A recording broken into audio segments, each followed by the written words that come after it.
Welcome to the PP Show, where the D-Gens come to have discussions. Here at the PP Show, everyone has a voice, no matter how long you've traded in the markets. We love all opinions at the PP Show, and we hope you do too. Always remember this show is mainly comprised of opinion, speculation, and entertainment. So sit back, relax, and enjoy the show, you dildo enthusiasts. God bless Teddy and G-Merica. One last thing, always remember, talk is cheap. It takes money to buy whiskey.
my fucking money, motherfucker! Get the fuck out of bed, bitch. Go.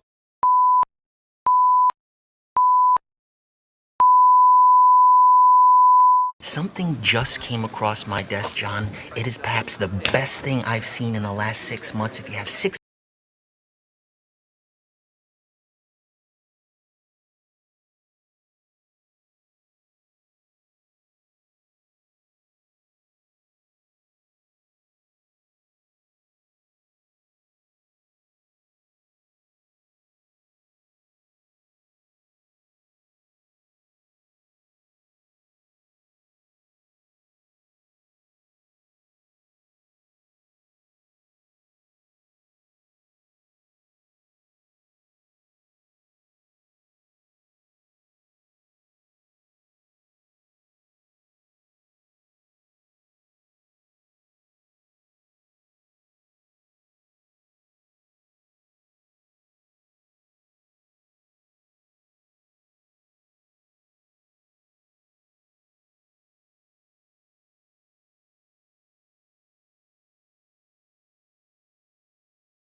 Coming in like a week.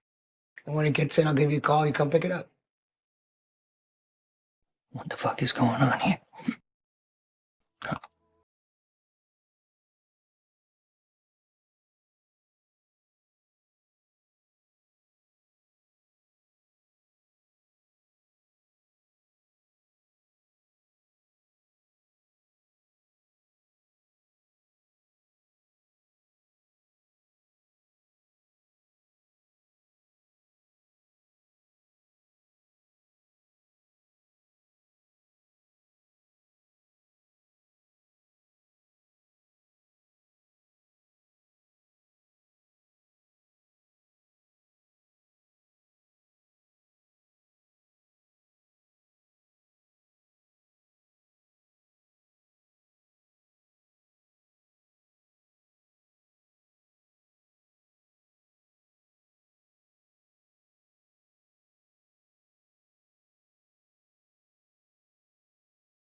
You know what?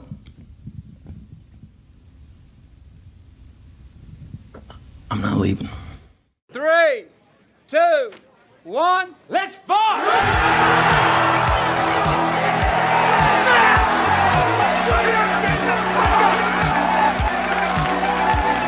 This is my home! They're gonna need a fucking wrecking ball to take me out of here! I have an entire line of lingerie. No camisoles, bustiers, panties. That sounds nice. It's fucking good, right?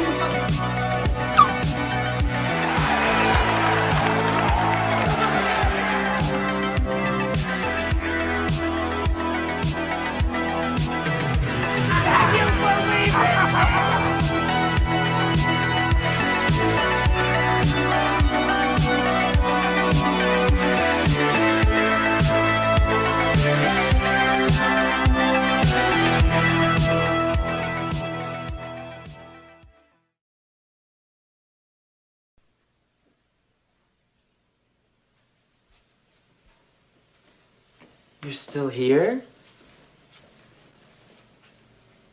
It's over. Go home.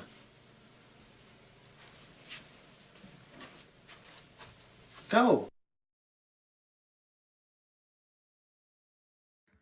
Fellas, how the fuck you doing tonight, man? Can we get a round of applause, man, for DRS for the win for the amazing fucking meme video that he sent us last night, man?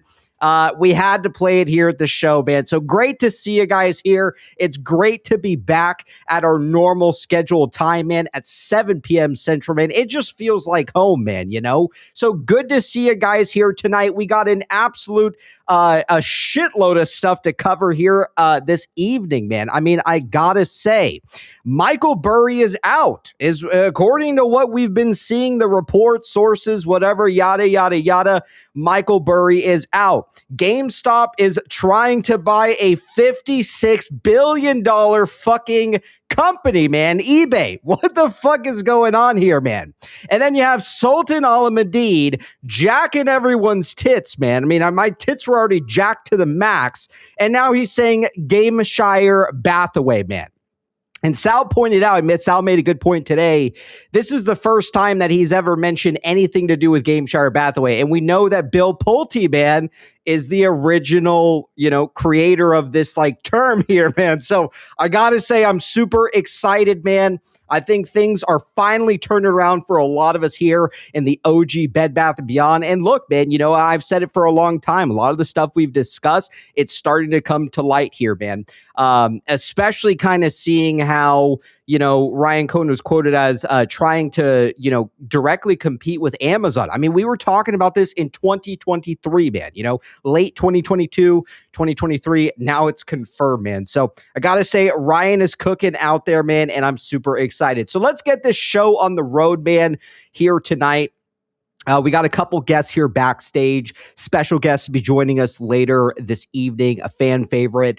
So let's get in the legality. We won't waste any more time, man. We'll jump straight into it, and great to see everybody here tonight, man. So keep in mind, man, I am not a financial expert, nor am I a financial advisor, right? So please seek the avenues to do so. You're not going to find it here. A lot of this is opinion. A lot of this is speculation. A whole bunch of it is entertainment, if you haven't guessed it already. And for God's sakes, I'm in the spacesuit, man. So keep in mind, any guests who come to the show, you hear TA, things like that. Keep in mind, man, nobody here is a professional. We like getting together. We like talking about the stock, man. And that's really all there is to it, man. So let's dive into it this evening. Great to see you guys here. Chat, let's give a warm welcome to none other than Travis the Stripper.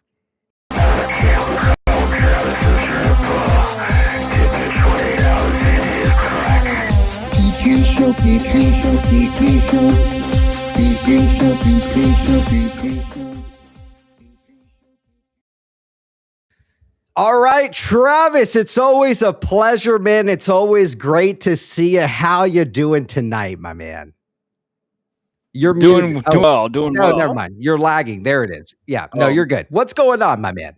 Not much, man. It's good to be home. Like you said, back in the evenings. Love it. It's great to see you. Great to see everybody. Chat, how you doing? Yeah, man. Lots of fun stuff happening. Let's get into it. Exciting times ahead, man. I gotta say, yeah, we have a whole lot to unpack here, man, this evening. So, Travis, it's great to see you. We have a couple other guests here backstage we'll pull on, and then we'll just jump straight into it.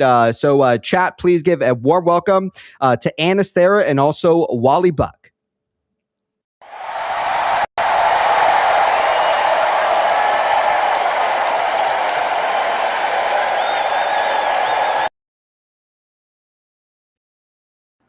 Oh, what's going on, fellas? Great to see you this evening. How we doing? We got Anathera here joining us here tonight, and also Wallybuck. How we doing this evening, fellas? Gentlemen, It's happening, isn't it? It does seem like it, man. It does seem like it. I mean, again, a lot of the stuff we've discussed, look, it's been years and years worth of DD, tinfoil, things like that. But look, I think that finally things are in fact turning around for a lot of us, right? And I think a lot of us have kind of known that, eventually this day would kind of happen to where things start to shift a little bit more in our favor. But it seems like things are in full motion here now. So good to see you, Anathera. Yeah, good to see you guys. Travis, it's been a while. Wally, it's been a while. It's good to see you guys. I hope you're both doing extremely well. I mean, how can you not be after this past weekend? Holy cow, man, it's incredible. Like, there's so much stuff happening all at once now, and I don't know. Like, there's so much to talk about. So I don't know where should we even begin? Yeah, I have a couple posts here I want to dive into. Fox and Flash wrote some excellent stuff here. We have a couple other people that we're going to cover. Yeah, Wally, what's going on, man? Welcome to the show. We haven't seen you in quite some time, man. Hey, man, I'm glad that the show is back at its regularly scheduled programming. I think it's going to be a great summer, full of memes, full of content, lots of developments. And is it a coincidence or a coincidence that it's America's 250th birthday this year? We might have Teddy coming, making Thanksgiving great again after the summer. Who knows, man? But hopefully plenty to talk about. And finally, we'll see that victory we know is ours show up in our brokerage accounts here soon. Good to see you. All right, good stuff. Excellent stuff. So let's dive into it, man. I'm sure you guys probably have some opinions about what's going on. I know that some people out there maybe didn't catch the full interview with Ryan Cohen today. It's in my opinion, it's top tier stuff that we're going to have to take a look at. Obviously, he doesn't like CNBC. Why the fuck is Ryan even giving an interview with them to begin with? I don't know, but I'm sure you guys probably caught that today as well, right? Well, I bet if we check the website, we'll find out, right? We got to look at the company website, right, guys? Yeah. What do you think about it all, Travis? Oh, I mean, you could tell the disdain that he had for him. The way they have talked about him over the years, and GameStop as a company, no positive news whatsoever, even though they've improved their balance sheet and strengthened their balance sheet so much. I mean, at one point they had improved every financial metric that you could think of, or every financial ratio, all in 1 year. Nothing from CNBC other than negativity, and it's like, oh, their revenue's down. It's like pointing out the only negative thing that they could find. Yeah, their revenue was down. They were closing poor performing stores, and as you do so, your revenue will decline. But you become more efficient, and you increase profitability, which they've done over the last 6 quarters. I love to see the disdain for them, and he goes on there, and I'm surprised we didn't see a CV Payne interview today as well. I was kind of hoping for one because he did that once before where he went on CNBC, just gave him nothing, and then went on with Charles Payne, and it was love to see the energy that he truly has for people that are fans of what he's done with GameStop and how well he's turned it around. Yeah, we're going to see him on Charles Payne's show real soon. I would not be surprised if we see him possibly there by tomorrow. But again, we'll kind of see. It's kind of as of right now, it's up in the air. But most likely is in fact going to be on the Charles Payne show this week. So I heard Thursday. That's what I heard. So maybe sooner, maybe I don't know. But that was. That's what was going around for me. So maybe we'll see them. So good stuff. Yeah.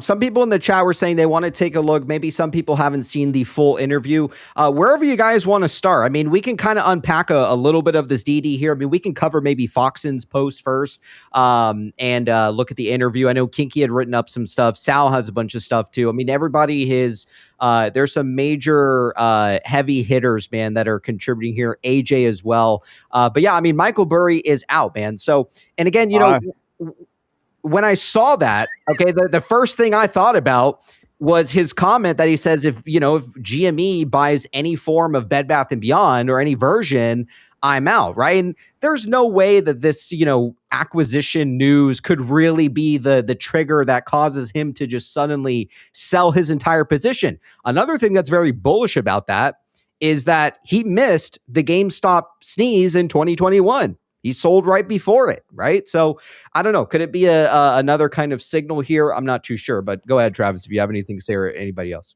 No, I mean, you do make a good point. My comment would be buy. I mean, here's the thing. I get where Michael Burry's coming from because he has a fund that he's running. He's running it for other investors. You're going through an acquisition. Normally, you'll see a huge lag in the share price. You might see some other negative, and he's got to protect, the wealth of his investors. He'll probably most likely get back in. It's a matter of timing.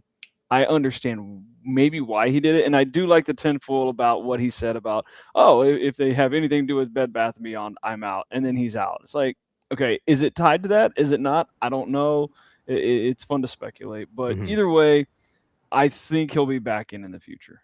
Yeah. And Travis, on the Bed Bath & Beyond and Burry getting out note, today is May 4th, so May the 4th be with everybody. May the 4th be with you. And yesterday was May 3rd, and we may remember that on May 3rd, 2023 was the day that Bed Bath & Beyond stock was delisted from the OTC. So it is a little interesting that on the 3-year anniversary, and I believe that's Travis. Are you going to correct me? Am I mistaken on that? I think it was off OTC, right? Because it was traded on OTC until it was canceled. Okay, so it stopped trading on the NASDAQ and went to OTC. But is that so? I think so. Anyway, it's pretty interesting that, because I know I've been listening to Jake's. Michael did a great job grabbing some of Jake's like hour-long Bed Bath & Beyond dissertations, put them on his YouTube channel. I listen to that 5-hour playlist probably once a week. It gives me comfort. I don't know. Maybe I have too much time on my hands, but he did expose how there's some 2-year waiting periods for certain things, a 3-year waiting period for others, having to deal with like the Section 363 subsection G to preserve the nulls in the type of butterfly transaction, or in however the hell it's going to work out. I don't know, but I do think it is pretty interesting on a meaningful 3-year anniversary date of a change in the status of Bed Bath & Beyond stock that we get the announcement from Ryan Cohen and then the bid the first trading day to follow. So yeah, that's a good point, because I thought yesterday, for some reason, I had my date switch. I thought yesterday was the 4th, and I didn't realize it was the 3rd, but sure enough, I had even made a post 3 years prior to this. That was in fact the day that we were delisted. Right now, all of a sudden, there's all this news kind of coming out on this day. So it is very interesting. I mean, again, I think that these are the kinds of signs or the signals that these guys typically have, been sending us. Right. So I do think that there is something most certainly to the date for sure. Right. And I got one thing to add to that about May 5th. That's something that Ryan Cohen has posted about in the past, just a little like tinfoil sort of thing. And I've been in contact with Realize the past like couple of weeks or so. Great guy. And he posted some things here. If I can share my screen real quick, if you all want to take a look. Yeah. Wait, what is it covering? Just some posts from RC Corey from way back in 2022. Yes. We have someone backstage here. But I don't know. Check the chat back there. I don't know how to tell who's in here. Can't really see all the people. Don't spoil it, okay? Because it's a surprise. But I don't want to say his name, but check the back. Check. I can't see it. Yeah, check the chat back there, and let me know if I can bring you on. He's a regular. You guys know him here pretty well, man. I want to see if he's ready to come in. Oh, right in my okay, tongue. Perfect. Oh, perfect time. Chat. Welcome the legend man ABC.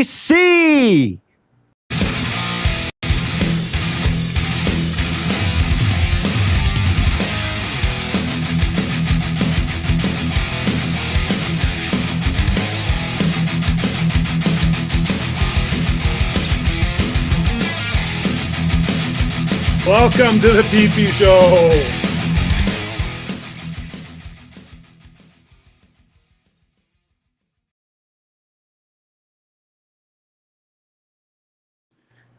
Sorry, we're getting some lag there. What's going on, ABC? Great to see you here this evening, my man. How you been, man? It's been ages, man, since we've seen you here at the PP Show, my man. What's going on?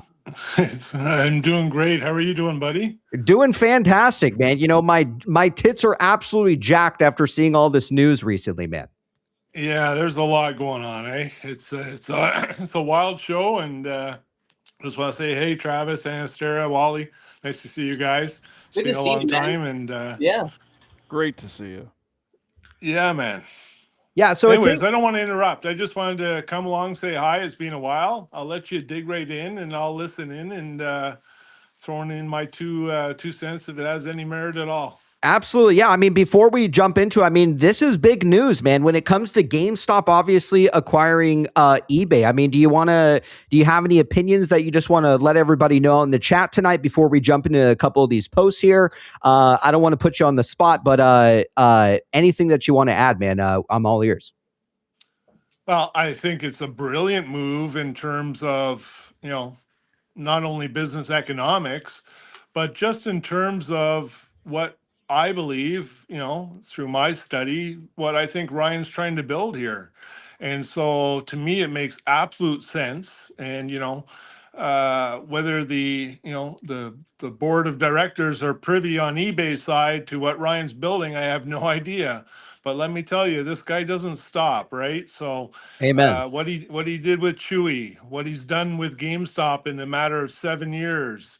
If he's got his eyes sight on something, one, I think there's going to be inherent value for all the parties involved in it, not just, the shareholders, but the customers. And what, he said some key words in his interview that he's going to transform. And I think he's actually going to transform eBay if he gets his hands on that puppy. To me, I think he's always wanted to have an Amazon competitor. You've seen trademarks being set up. You've seen a restructuring and a cleanup of GameStop. You're seeing the PSA agreement. To me, you look at the collectibles industry. Look at the collectibles industry right now. It's one of the hottest industries on planet Earth right now. Mm-hmm. The growth curve on collectibles. Ryan knows what he's doing, and I'm excited about it. I think he's going to get eBay, whether eBay acquires him, whether he acquires eBay. I don't think he's going to let this one out of his sight. So Yeah. I think it's a perfect acquisition for a business model that he's building. And as we discussed many years ago, I think there's a synergy of a shitload of companies involved in this. You can't just build eBay instantly, right? You can't launch an Amazon competitor just having a couple products like video games or even possibly cat food. You have to have a smorgasbord. So I see a lot of people involved in this, and I don't think the media totally understands that it's probably a lot bigger than just Ryan behind this, with a lot of investment companies, a lot of funding, a lot of synergistic partners. I think this is a lot bigger than what a lot of people understand. I agree. And, to build off what you're saying, ABC, as well, is primarily what you said about being a direct competitor to Amazon, right? eBay has been around for decades, right?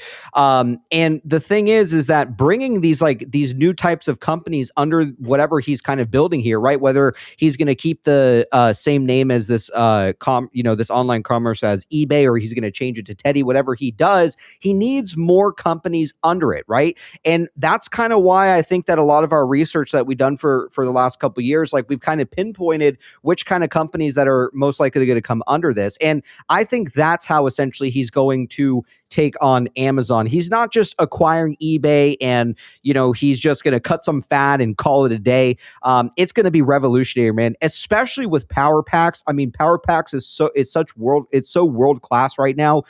Everybody is pretty much using it. Collectible market is exploding right now. So there is money to be made here. And especially the timing of how he's timed everything, right? Like Power Packs was in beta for quite some time. Now it's live to everybody. And they just made it live, and within a few weeks, all of a sudden they want to take over eBay, right? So I think that the Ryan Cohen is a very intelligent type of leader, and I think that he most certainly is aligned with shareholders at the end of the day, and he's doing what's best for the company. You remember way back, there was an interview he gave.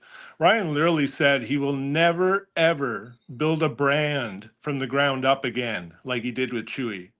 And so you look at this eBay proposition, the entire infrastructure, architecture, the customer base, 531 million monthly visitors, over 138 million global users. The infrastructure is already there. This guy is one of the most customer-centric CEOs on the planet, right? And so if you can get the architecture to fulfill your Amazon competitor, and then you've got companies like Chewy and GameStop and a shitload others involved as well.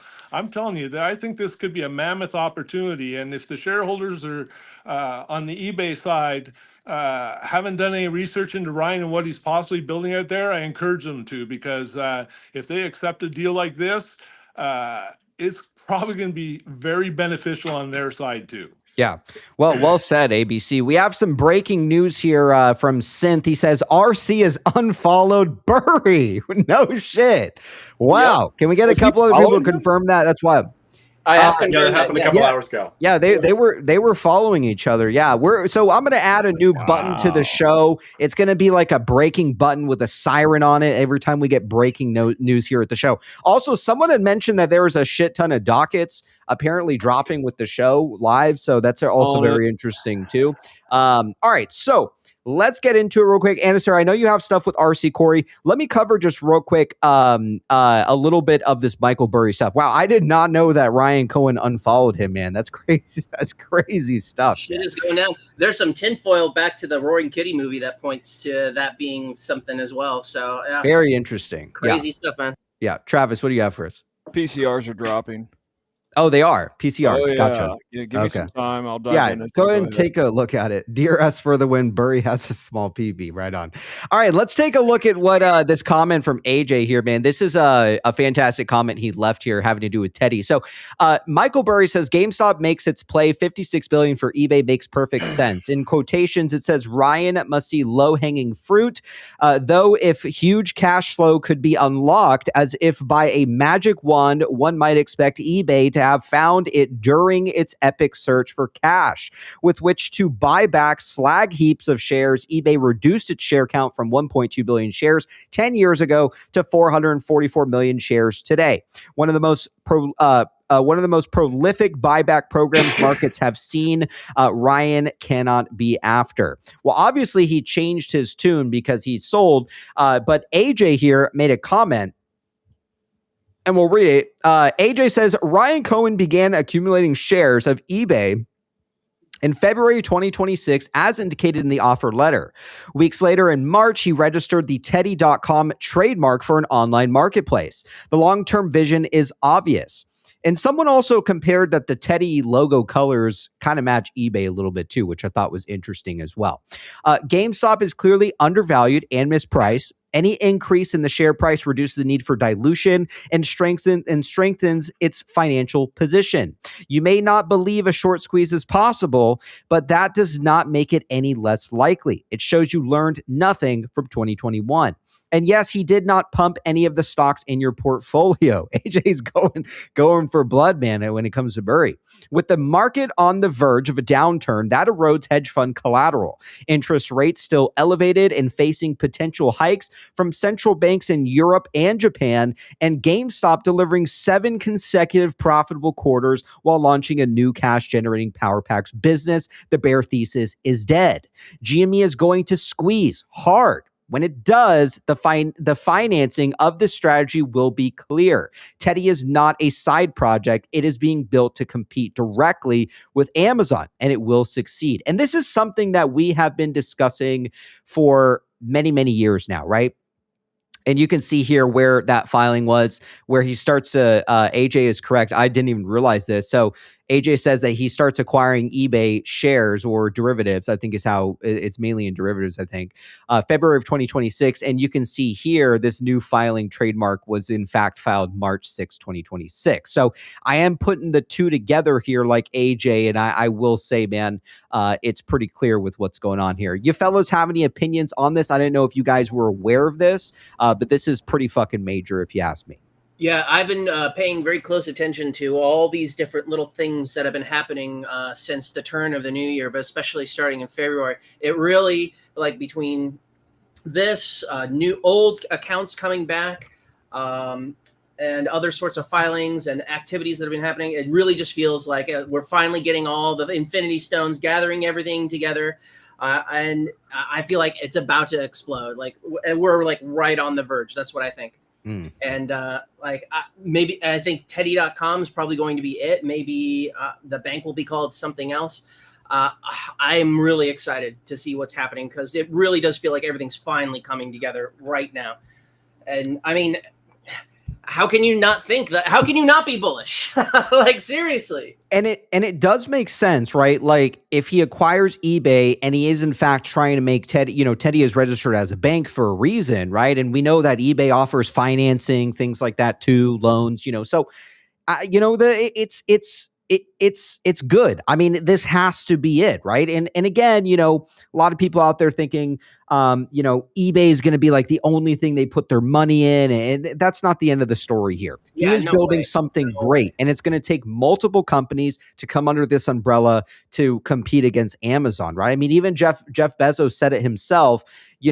Amazon is a ticking time bomb. Eventually, they will go bankrupt, and this is literally from the CEO's own mouth. So, it is exciting times ahead. And also the May 4th as well, like going back a couple years back when RC had reposted or liked that May the 4th be with you. And it was like Pulte on there and Ryan was there and Jeff Bezos. So it's all kind of coming together now. So, and we also have, I don't know if you've seen this yet. I don't know if you talked about it yet, but computer shares getting ready to do tokenized shares. Like, it's all the DD that we've been talking about for years and years now, all coming together, all in the same people, same circles. It's been a long road, but I'm really starting to feel it now. Well said. Yeah. Any of the fellows, if you guys have an opinion on this, would love to hear it. ABC or Travis, I don't know if you guys were aware of this. I mean, this is a pretty strong connection here, right? From when he started buying to when he filed these additional trademarks here. But if you guys want to add on to it, I'm all ears, Travis or ABC or Wallybuck, please go ahead.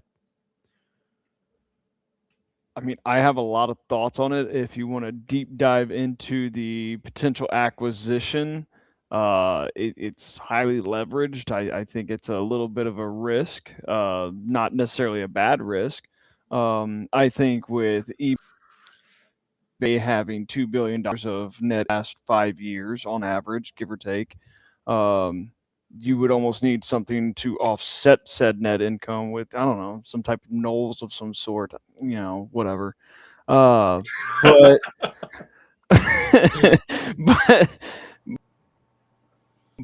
but I think it's a very, very partnership. And I think the fact that he started buying eBay back, it was February, correct? If I'm not mistaken. Yes, February. February through now May.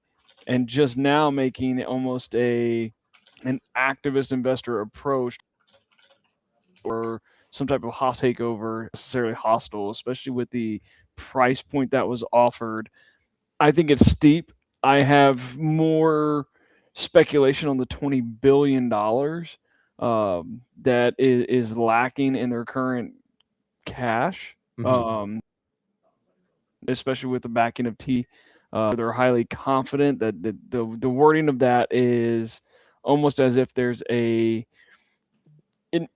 not necessarily an individual, but like somebody who's backing this loan, who's willing to put down capital to help back it through TD.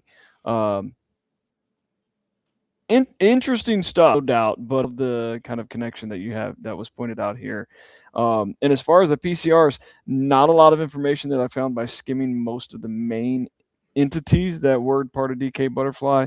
I'm still digging into it. Interesting timing. Yeah. Go ahead, Wally. I was going to say real quick on the GameStop eBay synergy. I love it. I love it. I love it. I love it. I can't think of a better platform to usher in some legal version of a Kiritsu, right? We've got eBay. It's a platform that is the closest thing in the United States to compete with Amazon in terms of e-commerce sales volume. Mm-hmm. It has it has a very special, unique differentiator in that it is the largest server of the secondary market. Like the circular economy. I buy something, I use it for a while, I sell it on eBay. The Amazon doesn't really do that. They support the third-party sellers, but it's all brand new merchandise.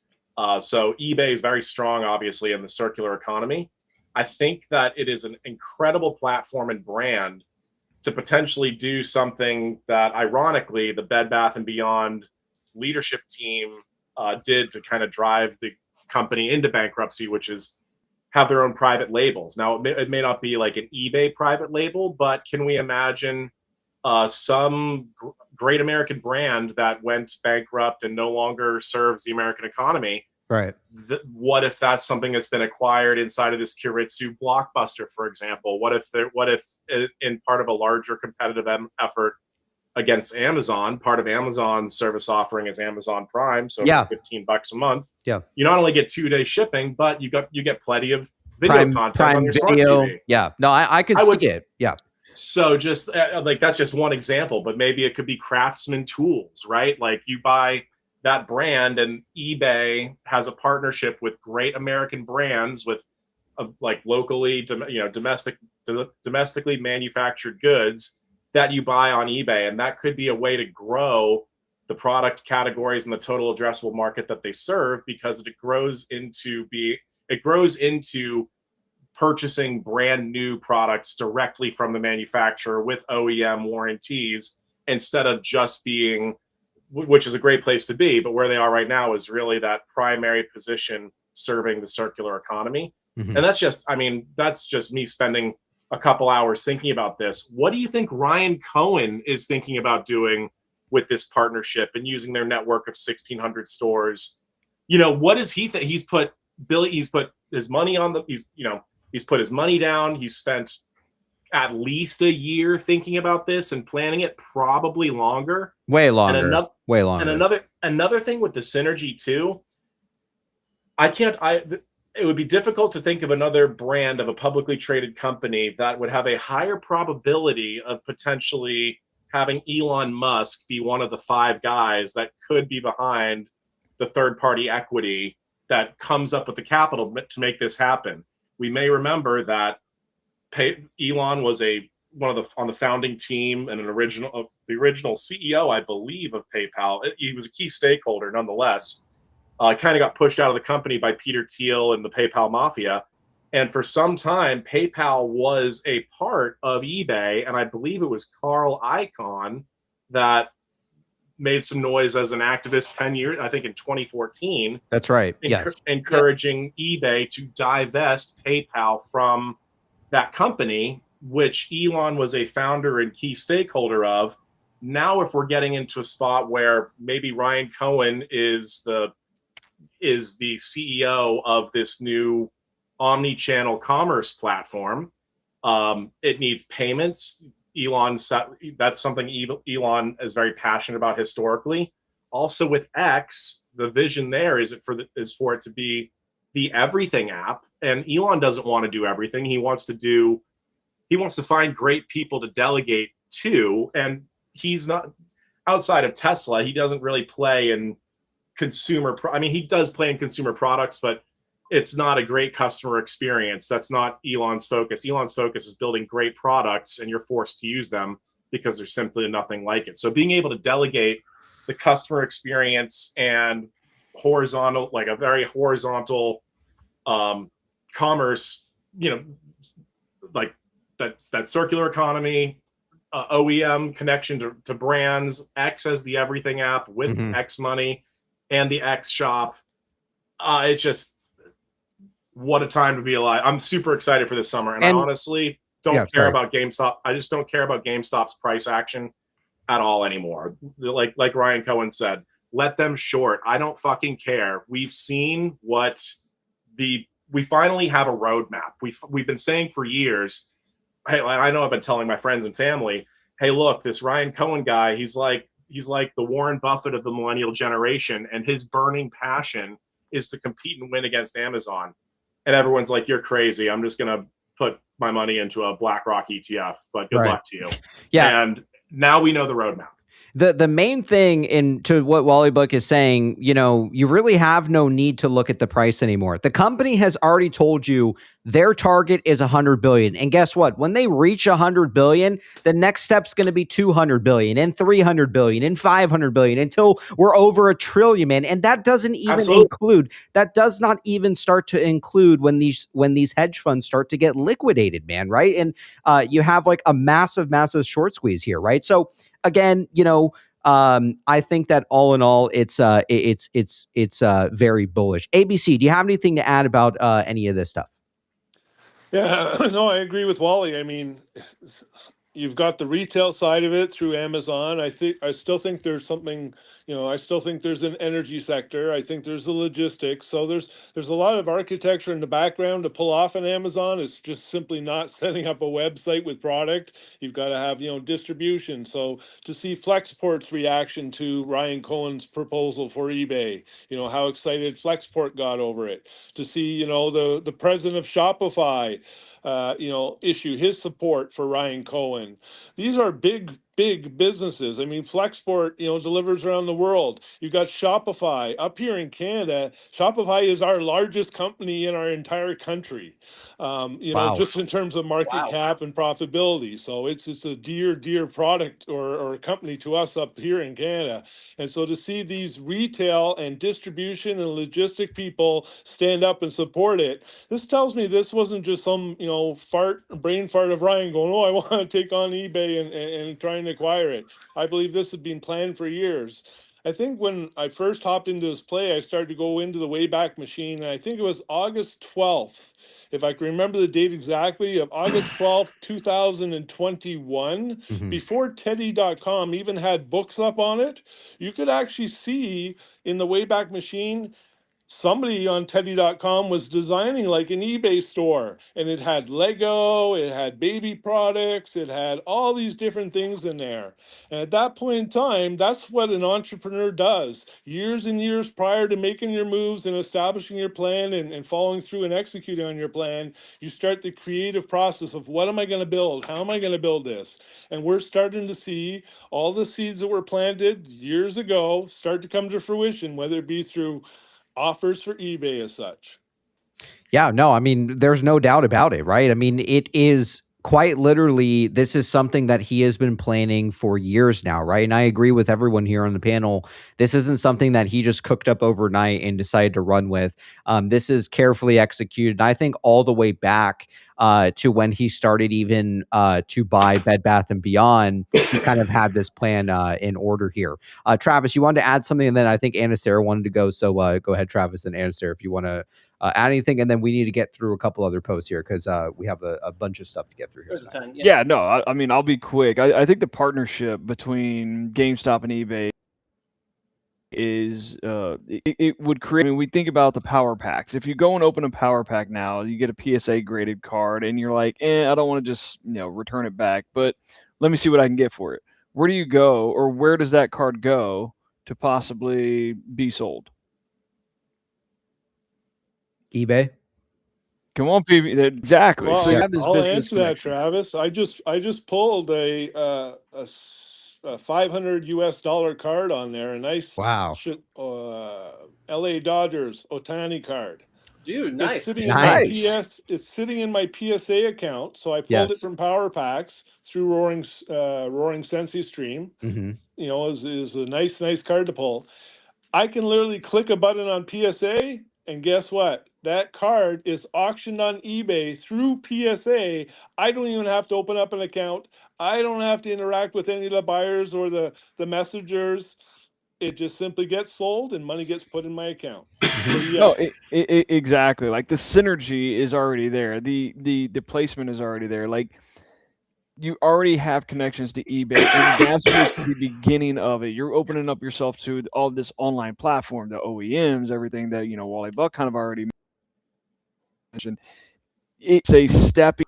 So much more can come out of this. I think it could create great synergy between what GameStop is already doing with the power packs and already partnering through eBay and PSA, but it also would create economies of scale for GameStop. And if Ryan at the helm comes in and cuts G&A the way he cop, that $2 billion net income from eBay could turn into $4 billion next fiscal year. Right. And that is where it gets critical for Knowles.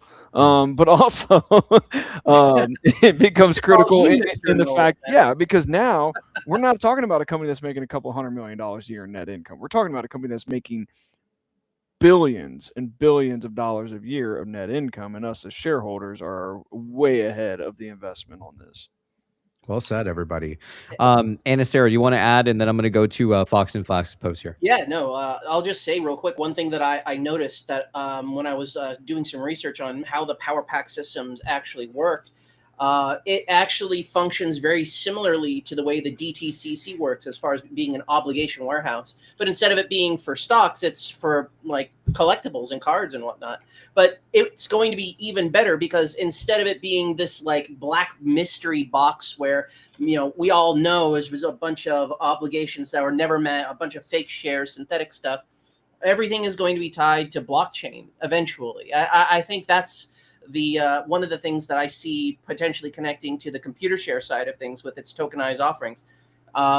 And it's almost like they're saying, hey, you do what you're doing, but we can do it better. We can do it more honestly and have a greater integrity. And it's like, what do you even need the DTCC for anymore at that point? Mm-hmm. So I don't know. I just thought that was interesting.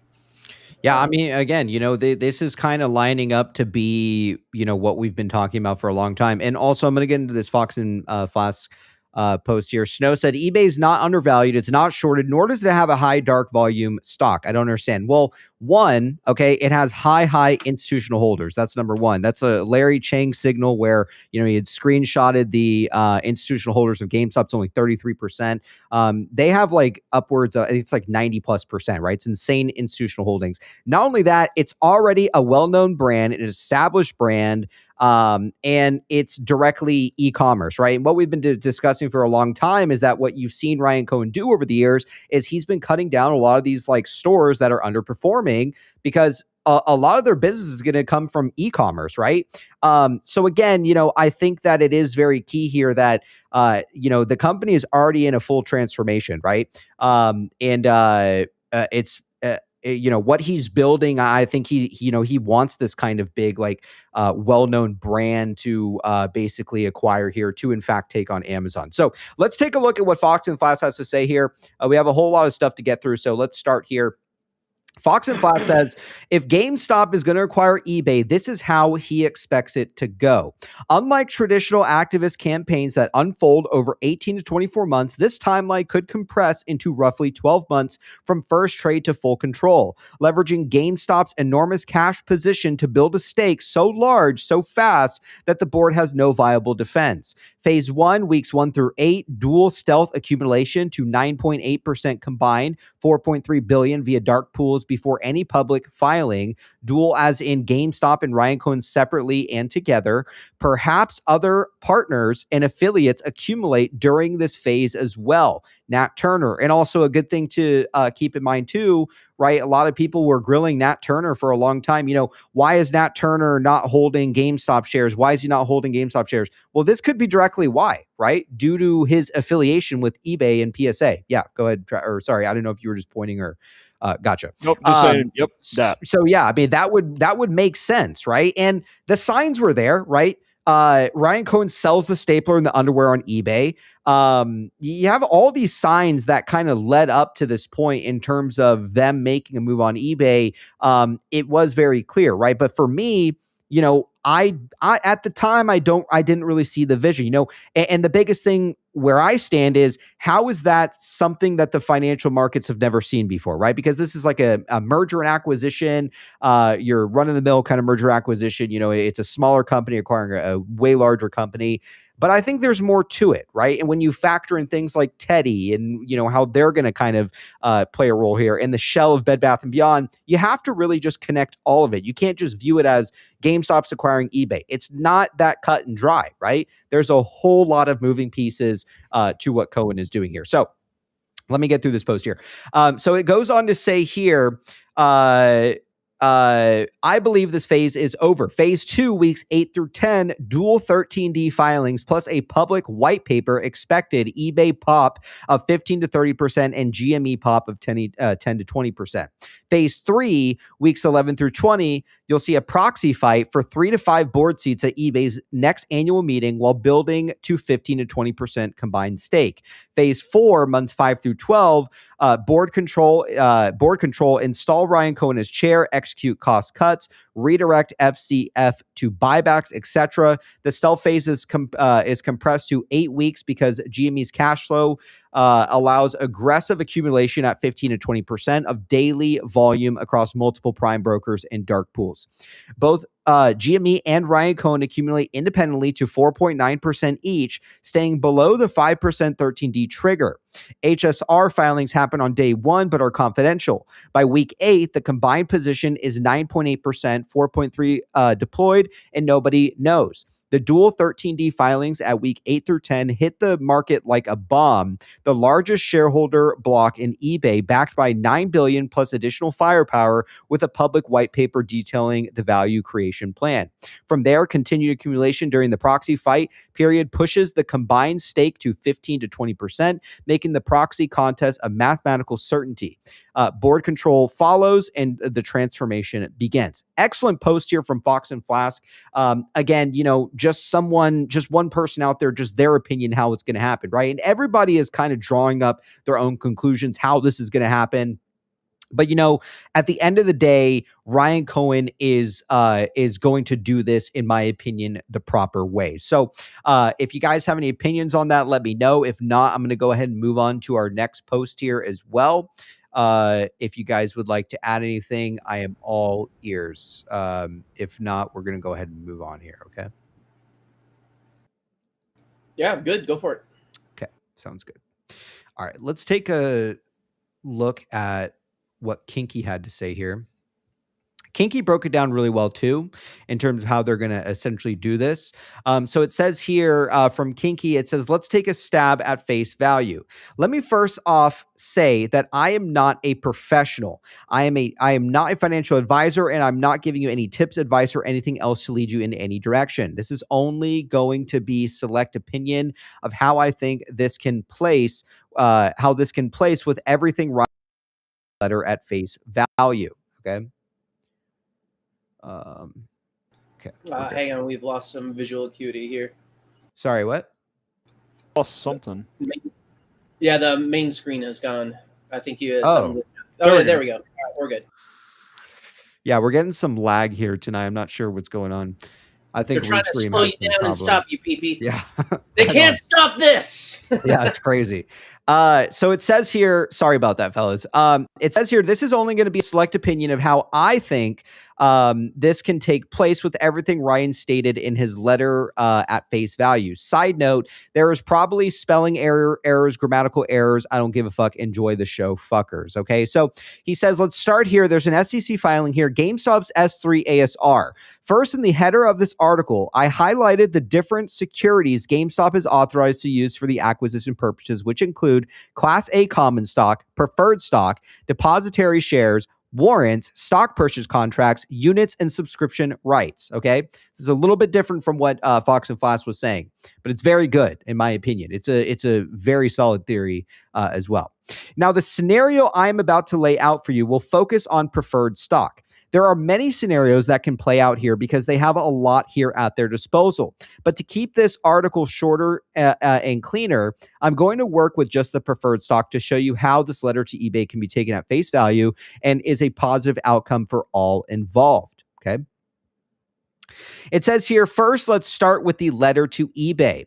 It says here, Dear Chairman, GameStop is proposing to acquire all common stock of eBay at $125 a share. We have accumulated a 5% economic stake in eBay through derivatives and beneficial ownership of common stock and are filing a Schedule 13D and HSR notification tomorrow.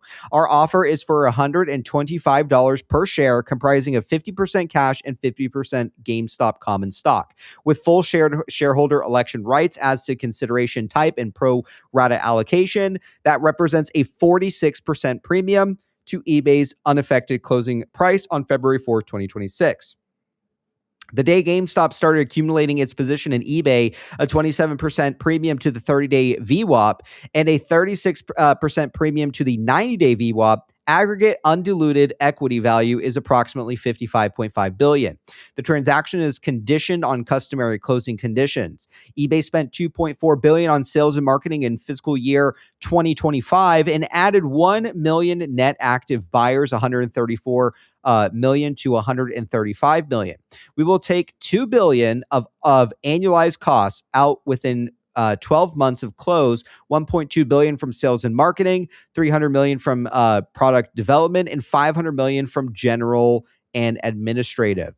Since 2021, GameStop has gone from 381 million net loss to a 418 million of net income, with SG&A down by 800 million, which is 47%. On cost reductions alone, eBay's diluted GAAP earnings per share from continued operations would increase from 4.26 to 7.79 in year one. GameStop's 1,600 U.S. location give eBay a national network for authentication, intake, fulfillment, and live commerce as well. GameStop had $9.4 billion in cash and liquid investments as of January 31st, 2026. The cash consideration will be funded from cash and liquid investments on GameStop's balance sheet and third-party equity, which I think is a very key term here, and I want to come to ABC here in a moment. Third-party equity is what they say, and debt financing, which will be fully committed at execution of definitive documentation. A highly confident letter from TD Securities for up to $20 billion is attached. Our board unanimously supports this proposal. Following close, I will serve as chief executive officer of the combined company. I'll receive no salary, no cash bonuses, and no golden parachute. I'll be compensated solely based on the performance of the combined company. So, already Ryan Cohen is not looking for a salary still. And, the major thing here is that he basically wants to treat it the same way, where he aligns himself with shareholders by most likely buying stock, holding that stock, and not getting a paycheck here. Now, when it comes to his compensation package, market cap of GameStop hits 10 billion, 20 billion, 30 billion, 40 billion, he will in fact be compensated based off that. I don't see anything when it comes to eBay itself. Certain thresholds. There was nothing mentioned in any kind of compensation package. Maybe we could in fact see something later if we do in fact see the acquisition of eBay. But as of right now, there's obviously nothing in place. ABC, before I continue here, is there anything you want to add here of this letter in general? Does anything kind of speak out to you? I know that there's the third-party equity that you had a couple comments on throughout the last few days. Would love to hear it, man. Yeah, I mean, obviously we're all wondering where's the capital going to come from, but I mean, there's just so many avenues, right? Whether it be third-party financing, whether it be issuing some more stock, so that he can provide the equity for the transaction. One thing we've all kind of seen with Ryan is that he never ever kind of dilutes. He usually does it at a top. And obviously it's frustrating as a shareholder if he's, going to do an ATM offering, but you always look at the mathematics of what he does. I remember when he did his bond offerings. I mean, he raised, what was it, $4.3 billion? But the cost to do so, one, at 0% interest. Two, it was timed perfectly. So there was very, very little feel on the dilution. So this guy's a genius, and he is all about the shareholders. If you look at the board members of eBay right now, the average salary sitting there is about $340,000 to $400,000 per director. It's not crazy money, but they're well paid. If you look at what the shareholders last year got for eBay, Mhm. I think the total was about $3 billion in added value for shareholders. And what I mean by that is I think there was about $2.5 billion just in terms of the increase.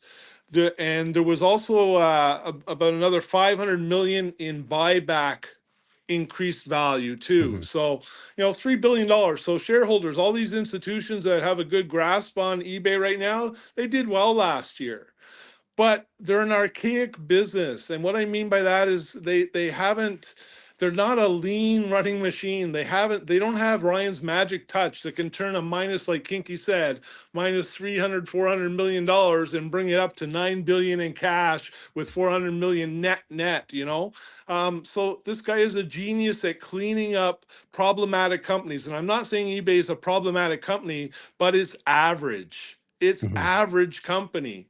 Ryan doesn't build average. So I'm really excited about the proposition. His letter was dead on, and he's basically telling everybody, I'm not going there to grab a huge pay, to milk the machine, so to speak. I'm here to transform it.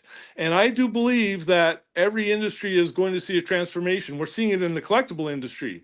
We're going to see it through the tokenization of real world assets. We're going to see all these industries actually kind of augment and move upwards and become better than average. And I think eBay is a perfect prime target. So to carry on there, I think it's a brilliant letter. Ryan knows what he's doing. There's a plan in place, and I am not worried about where he gets the capital at all from. More than enough people out there on this planet will back Ryan, whether it be presidents of Shopify and I'm not saying fiscally, but I'm just saying there's more than enough capital out there to get this deal done. What We got sultans on our side, right? Like, oh my goodness. Yeah, but whether it be Elon or anybody who's potentially involved in and I won't use the word Keiretsu because Keiretsus are illegal in the United States of America. What I'm trying to say is that there's more than enough capital for people that believe in relational synergies and better partnerships and being customer centric. And I'm not going, I use Amazon. Sure, I use Amazon, but is it the most customer centric experience I can get? Do they send me a thank you card after a purchase? It's very cut and dry. It's a commodity. In fact, Amazon commoditized their own business by trying to sell on price, and they stripped the brand and the loyalty that comes with customers, right? Exactly. Where is Blockbuster? Where is Sears? Where are all these companies that had millions and millions of customers? And I believe inherently Ryan's got a big plan, and that's why I'm kind of preaching right now that, whoever's evaluating Ryan's proposal, don't worry about where he's going to get the money. That's none of your concern. There's more than enough capital. What you got to realize is, as a shareholder, oh shit, this guy is building something and he's building something big, and I like to go for the ride as well. Well said, ABC. ABC. Yeah, go ahead, Wally. Real quick, just to piggyback on what you said about you're not worried about where he's going to get the money. I'm not either. I mean, he's demonstrated incredible abilities to get his hands on capital in the past. I mean, imagine if you had the opportunity to get a loan for 5 or 7 years time at 0%, collateralized by an asset that they can only get if it increases in value by 50% over that period of time, right? Like that's amazing. It's like, imagine getting a home equity loan on your house, which is worth, say, $1 million. You get $1 million for it, and you get 0% for 7 years. And, they can only margin call your house in 7 years' time if it's worth $1.5 million at that time. And you'll always have the opportunity to pay them back in cash. Who does that, Wally? Who lends out at 0% interest on those terms for 7 years? So I mean, that principle alone shows the dramatic difference that Ryan can orchestrate. And I made a post the other day about being dramatically different, and that's why I'm so excited about this venture and this play. Is simply because there's business Ivy schools, Harvard Business Studies literally show that if you're dramatically different and you're first to market, your profits skyrocket by 370%. And Chewy was a perfect example. A small little retailer that he built up from the ground and literally was first to market and dramatically different, took on Amazon. just in the pet vertical. So this guy is a genius in terms of being customer centric and building relational synergies, and obviously at financing. So I'm not worried about where the hell the money's going to come from. I'm sure he's going to have more than enough people standing in line to help him. And He absolutely does. And real quick, if I can add to what ABC is saying to what you were saying, in who's going to give him this kind of money at 0% interest, for a multitude of years, I would say it's directly the person who is literally saying he's building, Gameshire Bathaway, right? Obviously, we know Sultan Al-Hamid is involved to some degree. Now, we don't really know what that extent is, but again, this to me, just kind of seeing what I'm seeing, this is someone who would in fact kind of give that money up like that. And again, if we're kind of factoring in Sultan Al-Hamid, and that's even like $20 billion, that's one day of oil, man, for Sultan. So I mean, again, he's most likely the likely person who would fund it. Go ahead, Anathera. Yeah, no, I just wanted to add to what ABC is saying. It's like, he was able to outcompete and deal with Amazon from the ground up. And just imagine what he's going to be able to do with these big household name brands like Bed Bath & Beyond, like eBay. Like, these are things that everybody knows about them, right? And they have such a huge market penetration. And what have these companies done with all that, that market capital with that? Like, absolutely nothing. It's just like his letter that he put out earlier this year about the Hollow Men. And now he's taking them to task on that.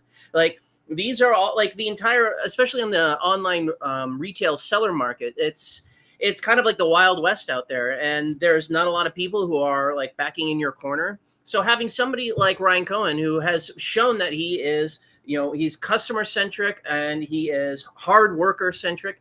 Like, he's going to be, and probably, I'm not exactly sure what he's going to do, but I really do think that he's going to like show people how this stuff, how much better it could be. And when he finally reveals whatever it is he's been cooking up, people are just going to be like, wow, I can't believe that it could have been like this the whole time. Mm-hmm. That's kind of how I feel about that. Yeah. And well said.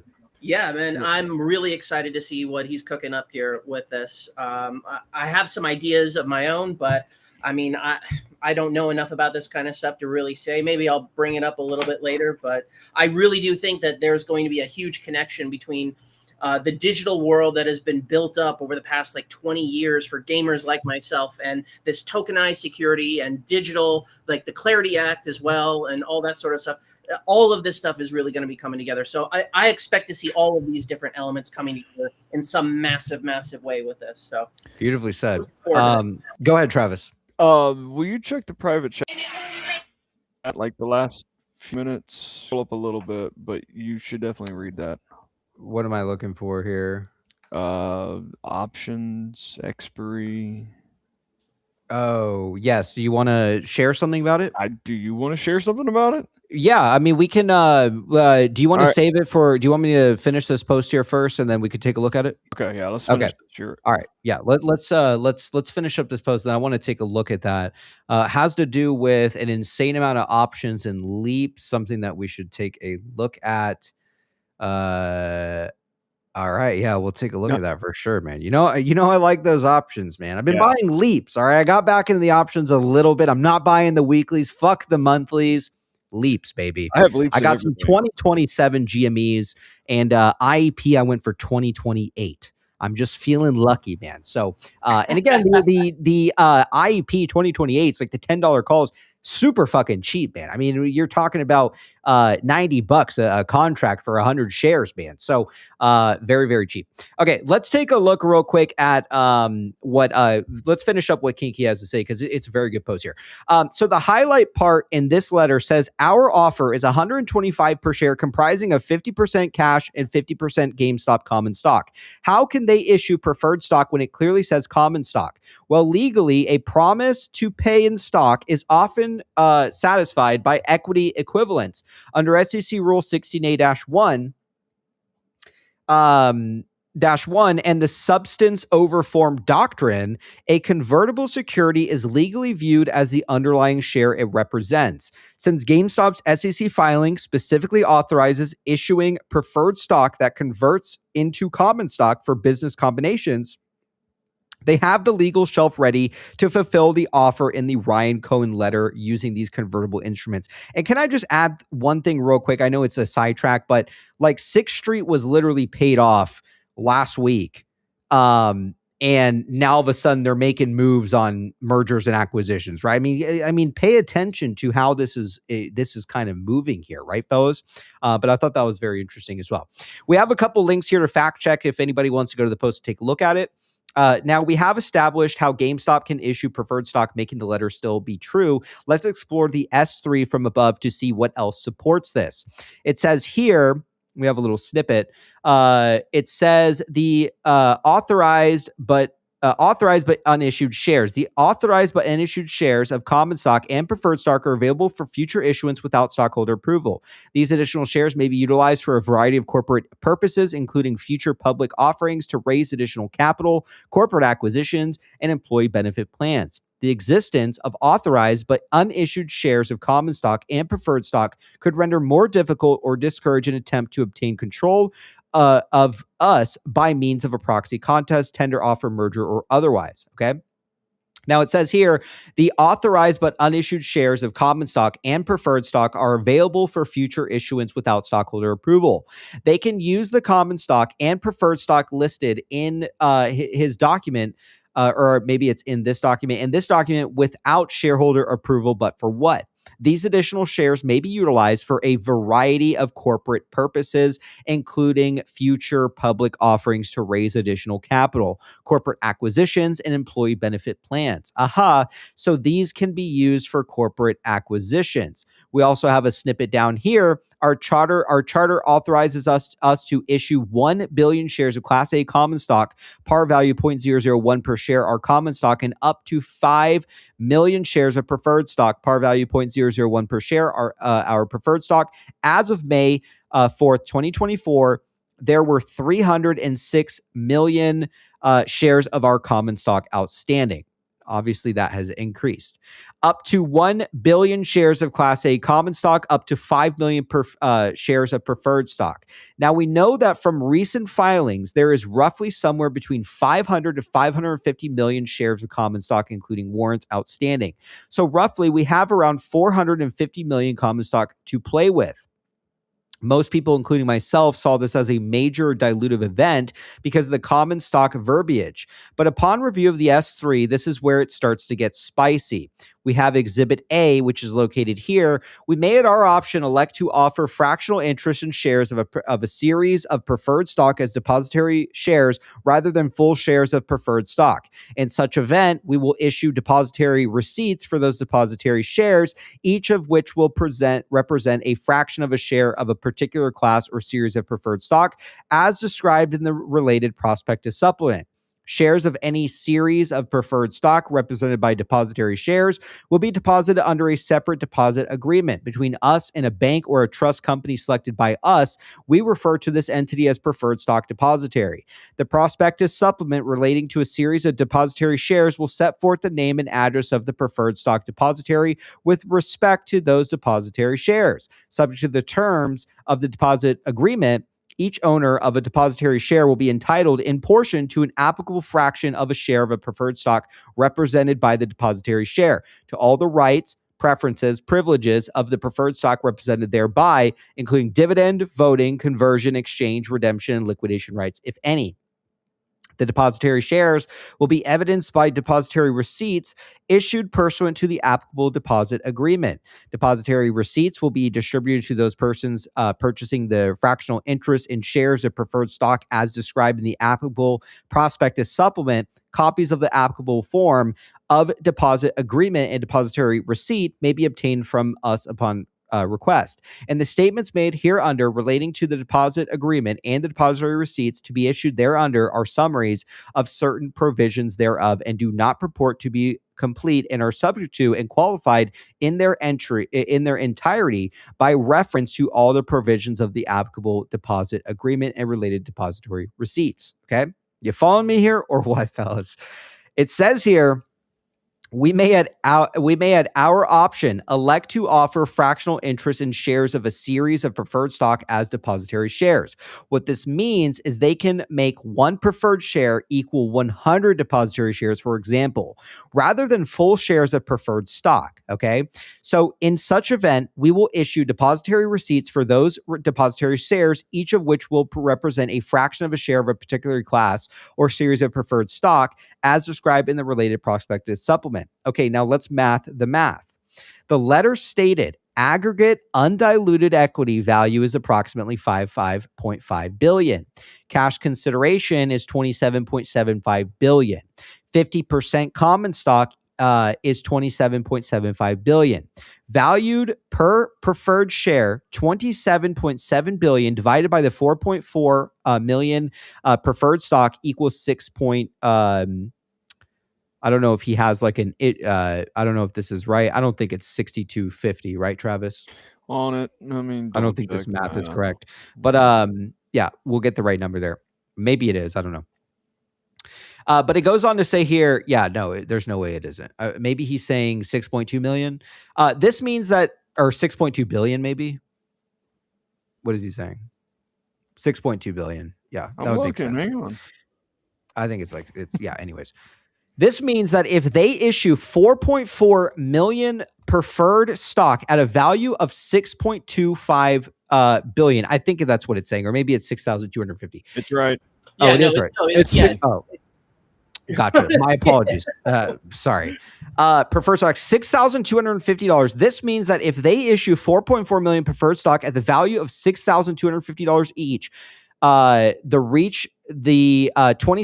will reach the 27.75 billion needed to make the deal.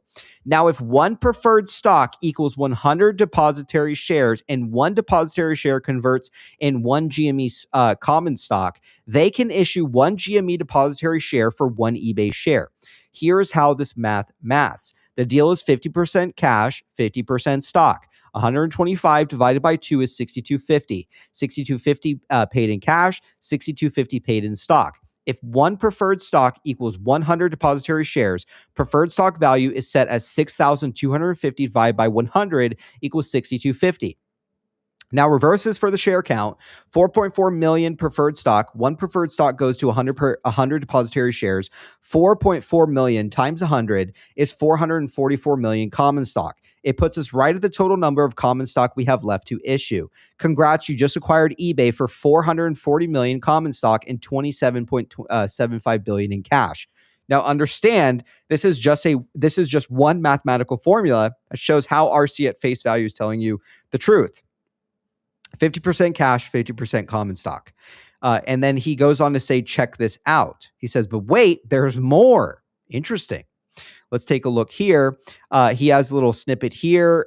Dividends and other distributions. The preferred stock depository will distribute all cash dividends or other cash distributions received in respect of a series of preferred stock to the record holders of depository receipts relating to that preferred stock in proportion. Insofar as possible to the number of depository receipts owned by those holders on the relevant record date, subject to certain obligations of holders to file proof, certificates, and other information, and to pay certain charges and expenses to the preferred stock depository. The preferred stock depository will distribute only such amount, however, as can be distributed without attributing to any holder of depository shares and as a fraction. Okay. It goes on to say the vault, DK Butterfly, is an empty vault. It's special because it holds the tax coupons to the nulls. These coupons allow the owner to keep billions in profits without paying a cent in corporate taxes. The treasure. Ryan wants eBay because it's a massive money maker. The IRS takes about 21% of these profits yearly. Cohen is planning to shove eBay into the DK Butterfly vault. Now, those eBay billions are shielded by coupon nulls, and the cash stays with the company instead of the government. The bridge to buy eBay without printing too many regular shares, Cohen uses the S3 ASR filing as a legal toolkit. Winning.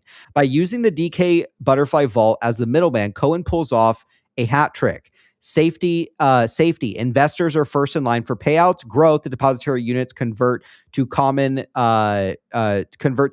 common stock later for the upside. And it goes on to say tax-free eBay's profits grow inside the DK Butterfly vault untouched by the IRS. Why DK Butterfly? Look at the screenshot. Again, I will highlight this why, and he has this highlighted here. Shares of any series of preferred stock represented by depository shares will be deposited under a separate deposit agreement between us and a bank or a trust selected by us. Okay, so key words here. Shares a of liquidating trust. Yes, that's a good point. Yeah, I like it. Shares of any series of preferred stock represented by depository shares will be deposited under a separate deposit agreement between us and the bank or trust company selected by us. They went bank, Marcus Lemonhead. It goes on to say here, DK Butterfly, the value of this deal is a total transformation from a dead shell into a high-powered financial hub.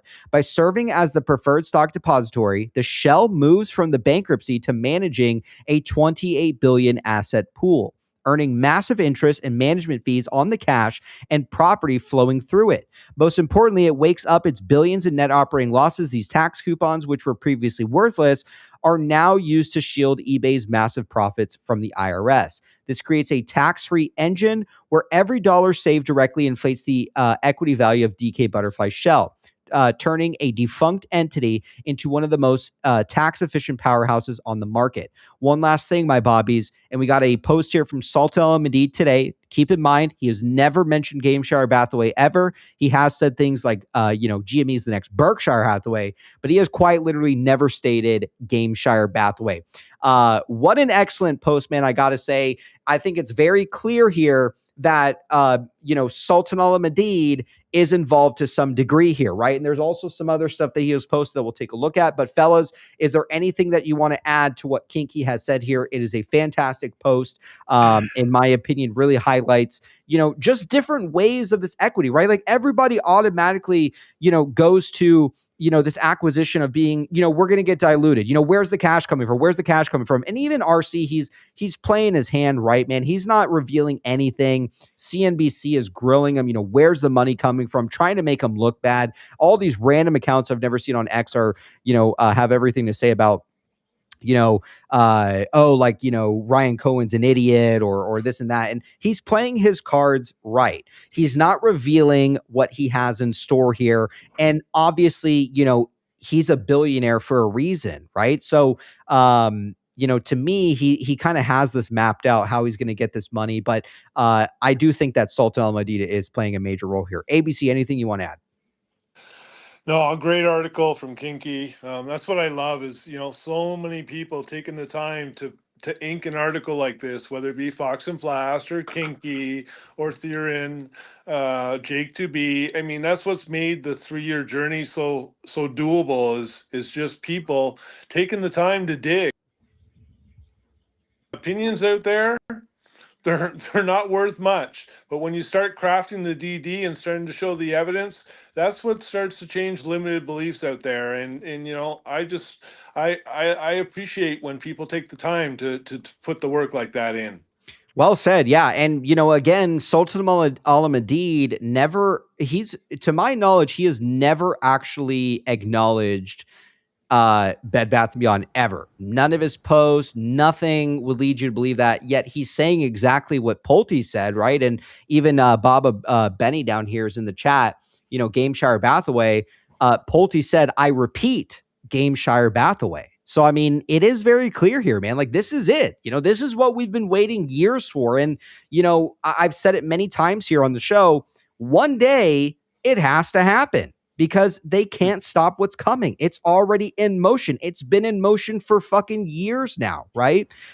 And all of these people who have come into the community, from Larry Chang to Pulte to, DFV, they've all given you the signal, man. All of us, right? So anything else you fellas would like to add? Well said, ABC, might I add. Yeah, go ahead. Yeah, very well said. No, just great post. And yes, there's, after going with a lot more small, minute details that need to be, evaluated, like the whole Aura Trust. Is that a liquidating trust? Is that a liquidating trust that's already been formed and is ready to be executed? Like, there's a lot here. I need to do much more, dude. Amazing insight by Kinky on this. That was a great write up.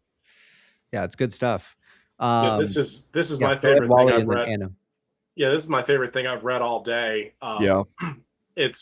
I don't think anyone. This is one of the best DDs that I've seen that has a likelihood of having identified where baby resides or where Bed Bath and Beyond, that shell, could reside within GameStop structure as the bank that is the custodian or the guarantor for the preferred shares, and they could be inclusive of the Knowles and baby, Bed Bath and Beyond, like Marcus Lemon had said, it went bank, right? It went bank. This is just exciting stuff. Yeah. The one thing I want to know now is if this acquisition of eBay does in fact go through, and it basically goes exactly the way that Kinky has outlined it here, at what point is the public or the world going to find out, right? Because if it's going to be inserted into this bank as part of this tax-free engine for this massive, I don't know, maybe sovereign wealth fund. I mean, at some point, people are going to be like, okay, you've acquired eBay. Where is it going, right? So that's what I'm really looking forward to at this point is, okay, so if this is going to happen, it's got to go somewhere and people are going to know. And at that point, everyone's going to start to realize, holy cow, this really is going to be, something that's never been done in the history of U.S. capital markets. And that's what I'm really looking forward to, is because, all of these shills, all these haters, all these Wall Street cronies, they don't believe. They don't think it's anything because they have no imagination, and they're just all a bunch of slugs or whatever, pick your disgusting animal of choice, right?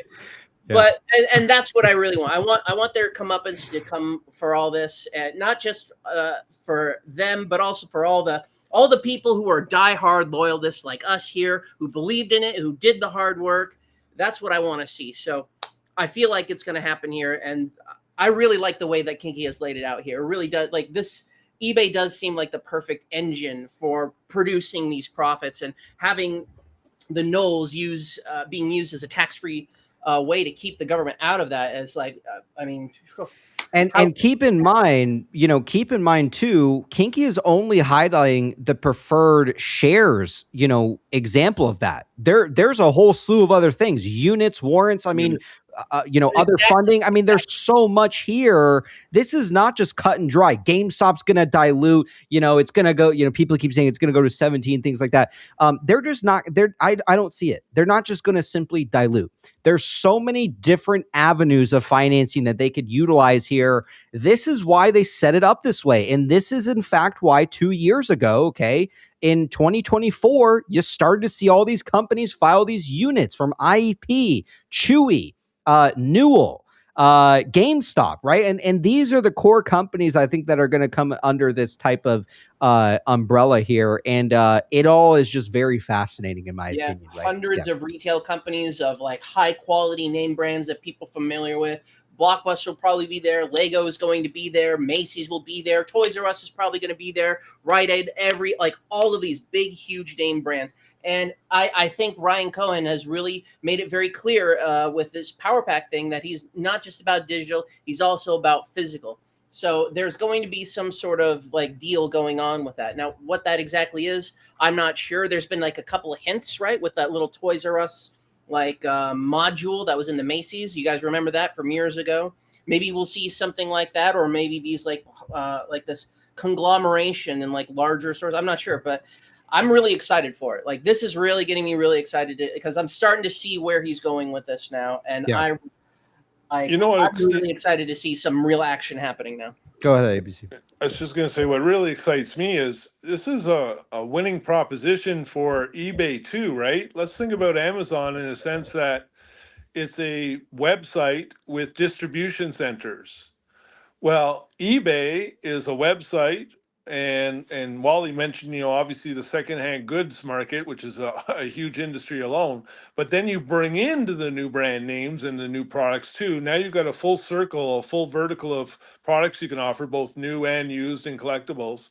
But what excites me a lot is that you've got 4,000 stores across North America that now can become service hubs. So instead of having to go down to the mailbox and return your Amazon, you can literally drive up the road and drop off your defective product that you received or whatever nuance may have been, any returns, exchanges, and so on. And while doing so, creating this omni-channel business, we're starting to see it already. For example, like Marcus, Bed Bath is now putting some of their product in Kirkland and so on. We saw a post today where literally Hudson Bay, the original Canadian company, Hudson Bay, was literally putting their product inside of Canadian Tires, just like Party City does. Well, imagine these central stores sitting on all these states and cities across North America, and you've got the online. You've got the perfect omni-channel setup with local last mile delivery and pickup.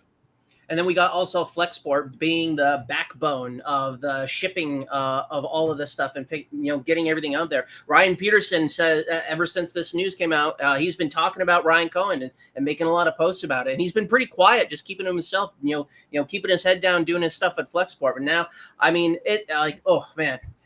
I love what you got to say, ABC, man. Like every time you talk and you say stuff about this, like I just brings a tear to my head. ABC is right, and I think that his thesis of launch stacking is what you're going to see, and with the launch stacking, it has to start somewhere, right? So, well said, yeah. ABC, I mean, again, highly knowledgeable when it comes to this stuff. Go ahead, Travis. No, I was just gonna say, yeah. I mean, ABC's right on. I'm kind of excited about all this as well. And I'm a little biased, though. I'll tell you why. Why? No. I'll tell you why. Back in 2005, 2006, I opened up one of the first brick and mortar eBay stores in Canada. Wow. No kidding. I was an eBay power seller, and I opened up a brick and mortar store. So I had all my products on eBay, and then I had a local store to service people. Anyways, I won't get into the numerics, but I did really well with it. And then I expanded that store, and I brought in 30, 40 merchants, where I went to a pet food guy and I went to a fitness guy, and I said, I want your top, it's called the Pareto principle. I want your best-selling SKUs, which is generally only about 20% of their inventory, produce 80% of their profits. So I said, I want you guys to put your top 20 SKUs in my store. So I had a 12,000 square foot store, and I had sections for all these retailers. So that's why I'm so damn excited about witnessing what could be going on here with eBay and GME and Lego and what we possibly believe is going to happen, because I tried to do it up here in Canada almost 10, 15 years ago. So that's crazy, dude. That's wild, that's incredible, ABC. man. You walked so that Ryan Cohen could run. I mean, how can you what an incredible congregation of people into the same place. Like I can hardly believe that that's true, but you know what? I really do. Like, holy man, that's amazing, ABC. I'll tell you something. It was one of the coolest stores because we sold hockey jerseys and trading cards and four-wheelers. We sold snow blowers. We even had a boat in our store because one of the retailers put a boat in our store. I'm just telling you, it's one of the coolest business models, because you're seeing it with Hudson Bay and Party City. They're setting up shops. You're seeing Marcus Lemonis having Bed Bath & Beyond products in Kirkland's, because what you do is you all share the overhead. You share the staff. You share the hydro bills. You share the rent for the building. And so everybody's collectively saving a shitload of money, yet they're still getting all the floor traffic. And then when you have the online version too, everybody's buying online. Well, there's some products out there that you just want to see in person, like baby stuff. You're not going to buy a baby crib online unless you touch it and feel it. Moms want to touch and feel. So you need both the physical world and the online world. And that's why I'm really excited, because I think that's where we're headed. But what was happening with Amazon is they got rid of all the brand names. They got rid of all the stores. They don't have local service hubs. Well, GameStop's already got 4,000 stores. Add on an online commerce like eBay, and then add in some partnerships with Lego and Nintendo, and you guys name it all. man, oh man, this could be literally bigger than $100 billion company very fast. It will be. It will be. There's Dude, no doubt about it in my mind. We're gonna like, and I wouldn't be surprised in like half a decade or a decade. We're gonna be like 100 billion. I remember when we were that small. Well, half a decade? Well, look, I'm not a business guy. I don't know how long that'll take, man. Okay, I don't know. I'm looking at this as like $1 trillion company. Like if this, if everything that we put this together, I don't know how long it'll take to get us to there. But like I don't know. I was trying to be a little conservative with my estimates. I don't know. What do you want from me? Okay, fine, whatever. Someone said ABC should sue RC for stealing his idea. Yeah. Yes. ABC was the original RC, man. Yeah. Real quick on the roadmap to a higher market cap. Amazon right now is about a $3 trillion company, but a big part of that market capitalization is due to Amazon Web Services, so business-to-business cloud type stuff. So I don't know that GameStop and Ryan Cohen is going to directly try to compete with that aspect of Amazon. That might be an activist and investor letter that we're reading 5 or 10 years from now. I think the vision is more on the e-commerce, omni-channel side of the house, that consumer experience, right? So if anybody can do their own research, get on Grok or whatever AI tool, or just use Google. But I did that earlier, and it says that the research that I did indicated that the retail or the e-commerce component of Amazon's market capitalization is $1 trillion. So regardless of how the financing of this works out, if the eBay merger does take place, you've got a roughly $10 billion market cap with GameStop plus, what would be $55 billion of eBay. So you combine those together, you get $65-70 billion. And it's not a zero-sum game. So when eBay, GameStop, Teddy, maybe, under Ryan Cohen's leadership, as they make incremental progress towards being a legitimate Amazon competitor, and remember, it's not a zero-sum game, that takes us from a $70 billion market cap that will be on day one post-merger at least, and we don't even know how the financing is going to work out, so it may be even higher. But $70 to $100 billion immediately post-merger, and then as progress is realized quarter over quarter, year over year, we are on the way to $1 trillion. And that's why $1 trillion market cap, and we're not stopping there. That's why I said earlier, when it comes to this summer, I mean, I don't know what the timeline of this merger, whatever's happening next. I don't know what's happening, but I do know that I don't really care about price action right now because my shares aren't for sale until the dust settles on this. We see the roadmap. I want it to happen. I want Ryan Cohen. I want to own shares and be an equity holder in the company that Ryan Cohen is using to compete and win against Amazon, and watch my portfolio accrete itself and appreciate as he hits meaningful milestones on that journey. Well, Wally, so, I mean, a trillion's no longer ridiculous. No. If I can interrupt you and say you say you'll never sell your shares until the dust settles. Well, we're moving to a marketplace and we just watched Carl Icahn himself literally take his assets and borrow money. You'll never ever have to sell. These are assets, right? And especially when we go to a tokenized market, you'll never have to sell. You'll be able to borrow from your assets of your shares that you hold. So I know I'll be doing both. Yeah, it's a good point. I know I'll be doing both. I'm a big fan of the buy, borrow, die model, but I'm also too much degenerate to not, go short on calls or puts. Sometimes it's too much fun. I actually sold some calls on Friday when GameStop was at like $25.20 just before I hopped into a meeting at work. I was like, I'll just try to scalp the 25.50 strike, make a couple bucks. I go into the meeting, get back out an hour later, and GameStop's at 27. I'm down $1,000. I'm just like, oh no. Oh no. So I had to buy myself out. Cost me a couple $100, but whatever. Yeah, I'd be careful with that because again, like if you're looking at some people post TA all the time. I mean, everything is really, really tight right here. It looks like we're heading for some kind of a breakout. Look, obviously today this was like some oversold bullshit, in my opinion. The Oh, yeah. company hasn't even we announced did- anything. They haven't diluted anything. On I mean, buy it was volume. literally just an interview where Ryan Cohen is saying we're going to use 50% cash, 50% stock. All of a sudden, immediately, these algos, they hear, this like stock kind of deal, and they think that there's going to be dilution, or mass dilution. So you see this like, this drop in terms of the stock price. And maybe it was also probably Michael Burry selling as well. I don't know how many shares the guy has to where it could make an impact on the chart, but I'm sure that probably also contributed to it too. So. Well, it's also just probably the market makers trying to make the deal as painful as possible based on the information they have available to them. If eBay goes up and GameStop goes down, GameStop stock as a currency to facilitate the acquisition becomes less powerful in that currency trading pair. This is just bullshit. While the market makers are still in control until they're not, right? Yeah, and right.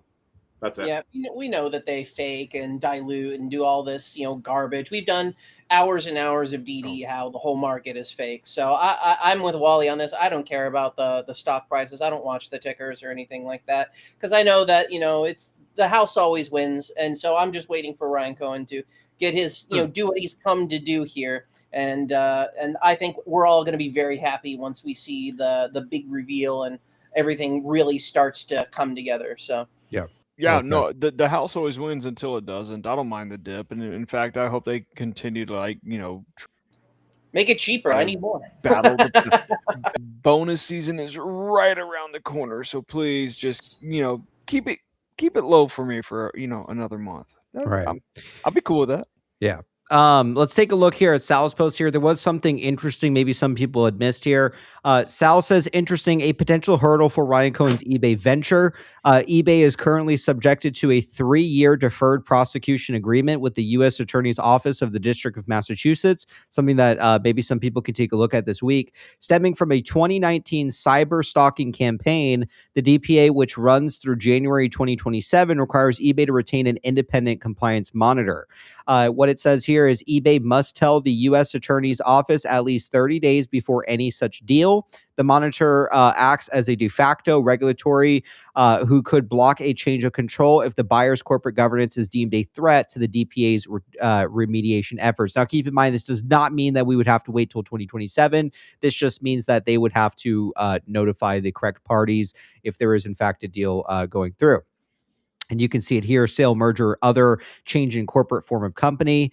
It states here the company agrees that in the event that during the term it undertakes any change of in corporate form, including if it sells, mergers, or transfers its business operations, that is material either to the company's consolidated operations or to the operations of any subsidiaries or affiliates involved in the conduct described in the attachment statement of facts as they exist as of the date of this agreement, whether such sale is structured as a sale, an asset sale, a merger, a transfer, or other change in corporate form. It shall include in any contract for sale, merger, transfer, or other change in corporate from a provision binding the purchaser or any successors in interest thereto the obligations described in this agreement. The purchaser or successor in interest must also agree in writing that the U.S. Attorney's Office ability to determine a breach under this agreement is applicable in full force to that entity. The company agrees that the failure to include these provisions in the transaction will make any such transaction null and void. So basically, if they take over, they would have to oblige by this. Okay. So let's take a look here. I think there's just a few more posts than this is speaking of what you were talking about, ABC. I don't know if ABC is here, but we do have that blanket. This was the same blanket that we saw in the DFE meme video in 2024. Here's the Hudson Bay. This is, in fact, the same exact thing that he was kind of showing. I think he's alluding to Hudson Bay, right? And I've kind of said it here many times before when it comes to Hudson Bay and what they've kind of been doing behind the scenes. You have seen on multiple occasions when Ryan Cohen makes these like large GameStop buys, you do see Hudson Bay, okay? Hudson Bay Capital will typically have like a response in a docket or something regarding their lawsuit. So I think that this is kind of a dead giveaway, in my opinion, that possibly, it is possible that Ryan Cohen is in fact using Hudson Bay Capital as its, transaction vehicle. ABC, this is the thing that you were talking about here with Hudson Bay. I was just highlighting that. It was from DFE's post. This is the same like Hudson Bay towel that we saw in one of his meme videos. Yeah, I mean, obviously I correlate, Hudson Bay Capital and obviously what happened with Bed Bath, but just to see Hudson Bay Capital setting up a store within a store, and that's really the concept that I believe we're heading to, right? Obviously smaller shelf space, put your top sellers out there. You can have so many brands in an area. And so in that Canadian Tire, you now have Hudson Bay, you've got a Party City, you've obviously got Canadian Tire products and stuff. And that's really, I think, the business model that we're heading to. Because if you look back in the 80s when, brick and mortar was obviously a lot stronger, talk to Harley at Shopify and he'll tell you e-commerce is scaling, but we're not at a full point yet where people don't want to go visit malls or go to stores. So that's how I view this post. I more look at it directly in terms of a business model. But I do, obviously, when I saw it, it's like, oh my God, flashback, HBC, and then obviously this HBC. So, yeah, I know what I'm you're saying. telling you, there has been a correlation to when Ryan Cohen bought 500,000 shares of GameStop.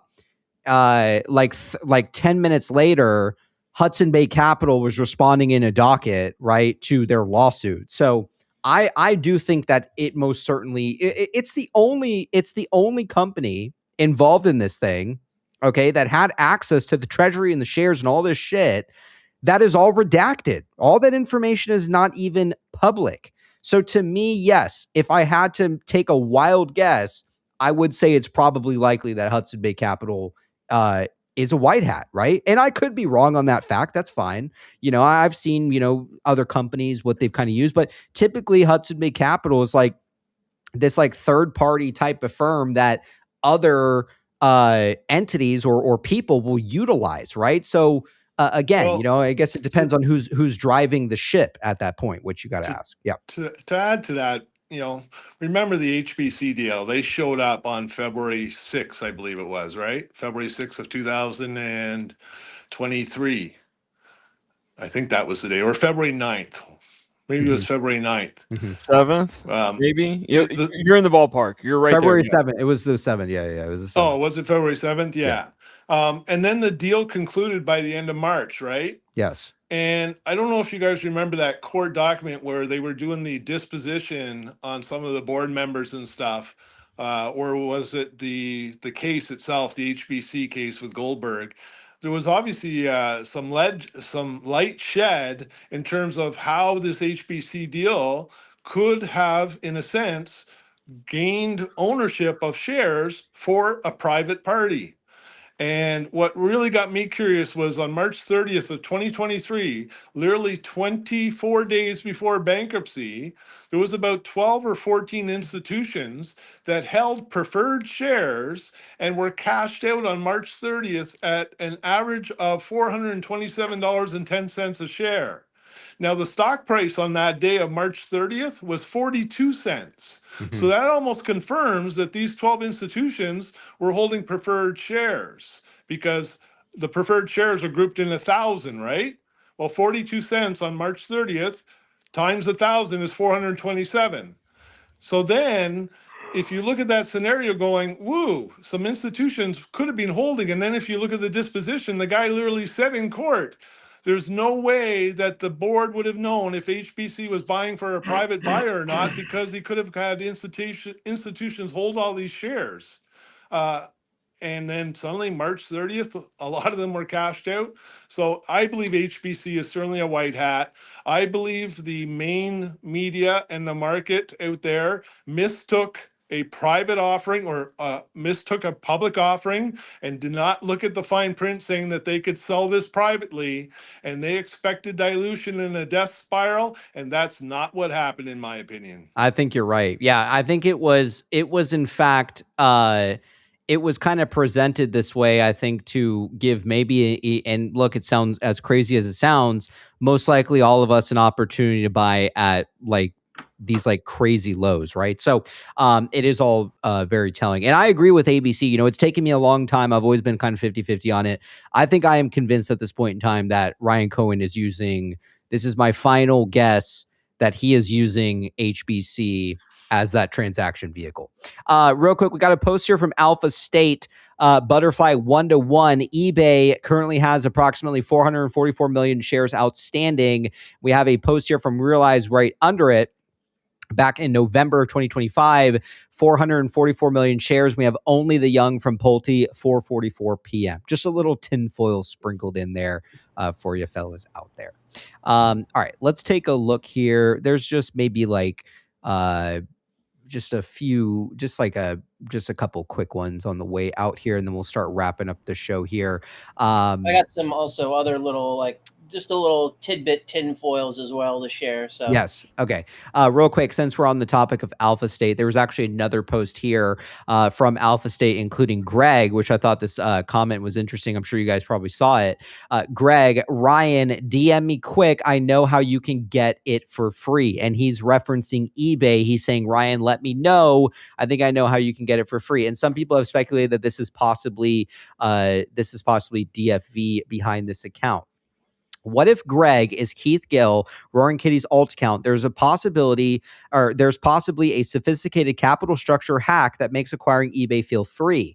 On Roaring Kitty's YouTube channel, he laid out a classic asymmetric deep value setup. One, equity side, undervalued stock. GME was trading at 260 million market cap with a net asset value he pegged around 400 million.